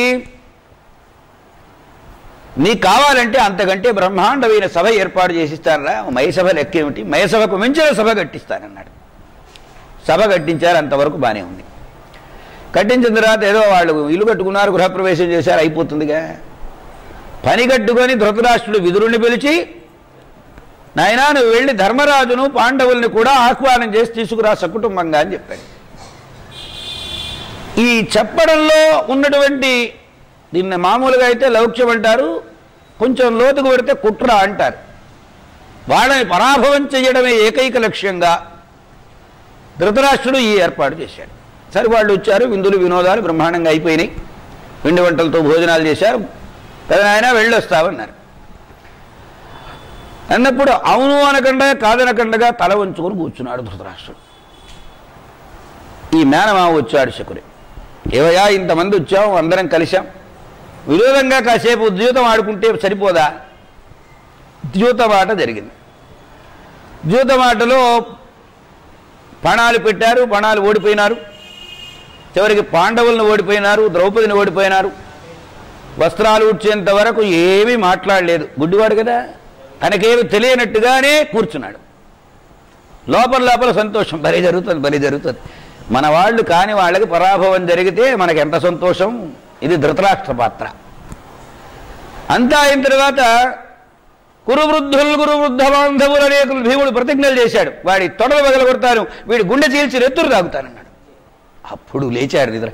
ఆయన ఏం జరుగుతోందిరా ఇక్కడ అన్నాడు. పక్కనే ఉన్నాడు విదురు. ఇప్పుడు ఇలా జరుగుతోందన్నాడు. అప్పుడు ద్రౌపదిని పిలిచి, అమ్మా జరిగింది ఏదో జరిగిపోయింది, దాని గురించి నీవేం పెద్దగా పట్టించుకోవద్దు అని కొంచెం ఆమెను సంబాడించి నీకేం కావాలో వరం కోరుకో నేను ఇస్తానన్నాడు. అంటే ఏదైనా కోరుకుంటే ఇవ్వగలిగిన సామర్థ్యం ఉన్నవాడు అనేది దీన్ని బట్టి అర్థమవుతుందిగా. ద్రౌపది ఏం కోరిందంటే పాండవులు బంధ విముక్తులు కావాలి, దాస్యం లేకుండా ఈనాటి నుండి స్వేచ్ఛగా ఉండాలి. ఇలా వరాలు కోరింది. కోరిన తర్వాత మళ్ళీ వాళ్ళు తిరిగి హస్తినాపురం ఇంద్రప్రస్థానికి బయలుదేరి పెడుతున్నారు. కొంప ములిగింది. ఇంత జరిగిన తర్వాత భీముడు ఊరుకుంటాడా, అర్జునుడు ఊరుకుంటాడా? కనుక ఇలా లాభం లేదు అని నిర్ణయం చేసుకొని మళ్ళీ వెనక్కి పిలిచారు. మళ్ళీ జూదవాడించారు. జూదవాడేటప్పుడు కూడా నేను జూదం ఆడను, నేను సంపాదించిన సంపదంతా గోబ్రాహ్మణ హితం కోసం, సమాజ హితం కోసం సంపాదించిందే కానీ జూదాలు ఆడి పోగొట్టుకోవడానికి కాదు అన్నాడు. జాగ్రత్తగా గమనించాలి ఈ సన్నివేశాలన్నింటినీ. మనకి వాళ్ళ సంపద కావలసినంత వస్తున్నది. వెనకటి రోజుల్లో రూపాయి పుట్టించాలంటే ఎంత కష్టపడ్డారో మన పెద్దవాడు. వాళ్ళు రూపాయి కాదు, 1 + 3 zeros 1000 రూపాయల నోటు చాలా తేలిగ్గా మన పిల్లలకి ఇచ్చేస్తున్నాం మనం సునాయాసంగా. అంత సంపద పెరిగింది, తప్పేం లేదు. ఈ సంపదలో రూపాయి సంపాదించేటప్పుడు, రూపాయి ఖర్చు పెట్టేటప్పుడు రెండు ఆలోచించాలి. సంపాదించేటప్పుడు ధర్మంగా సంపాదించామా లేదా, ఖర్చు పెట్టేటప్పుడు ధర్మంగా ఖర్చు పెట్టామా లేదా. ఈ రెంటి మీద కంట్రోల్ ఉన్నవాడు కోటీశ్వరుడైనా, కోటీశ్వరుడైనా, కోట్ల కోటీశ్వరుడైనా ఇబ్బంది లేదు. ఈ సంయమనం లేనటువంటి వాడి దగ్గర సంపద చేరితే వాడికి 10 రూపాయలు విలువగా ఖర్చు పెట్టలేడు, 100 రూపాయలు విలువగా ఖర్చు పెట్టలేడు, 1000 రూపాయలు విలువగా ఖర్చు పెట్టలేడు. కోట్లు వస్తే ఇంకేం విలువగా ఖర్చు పెడతాడు? వచ్చేటప్పుడు ధర్మం లేదు, పోయేటప్పుడు ధర్మం లేదు. అందుకనే ధర్మ పద్ధతిలో సంపాదింపబడిన సంపద, ధర్మ పద్ధతిలో వ్యయం చేయబడిన సంపద అది నీకు ఉపకరిస్తుంది. ధర్మ విరుద్ధమైనటువంటి సంపద కానీ, ధర్మ విరుద్ధమైనటువంటి కామం కానీ ఉపకరించవు అనేది శాస్త్రం చెబుతున్నటువంటి మాట. మన పెద్దలు మనకిచ్చిన మహా సందేశం. సరే మళ్ళీ పిలిచారు, మళ్ళీ జూతవాడిచ్చారు. చేతలైతే జూతవాడి, లేకపోతే లేదన్నారు జూతవాడేటప్పుడు. ఈ రెండవసారి జూతంలో పెద్దగా పడాలేం పెట్టలే. ఓడిపోయిన సంపదంతా ఎవరు గెలుచుకుంటే వాళ్ళకు వస్తుంది. రెండవది, ఎవరైతే ఓడిపోతారో ఓడిపోయిన వాళ్ళు 12 ఏళ్ళు అరణ్యవాసం చేయాలి, 1 సంవత్సరం అజ్ఞాతవాసం చేయాలి అని నిర్ణయం చేశారు.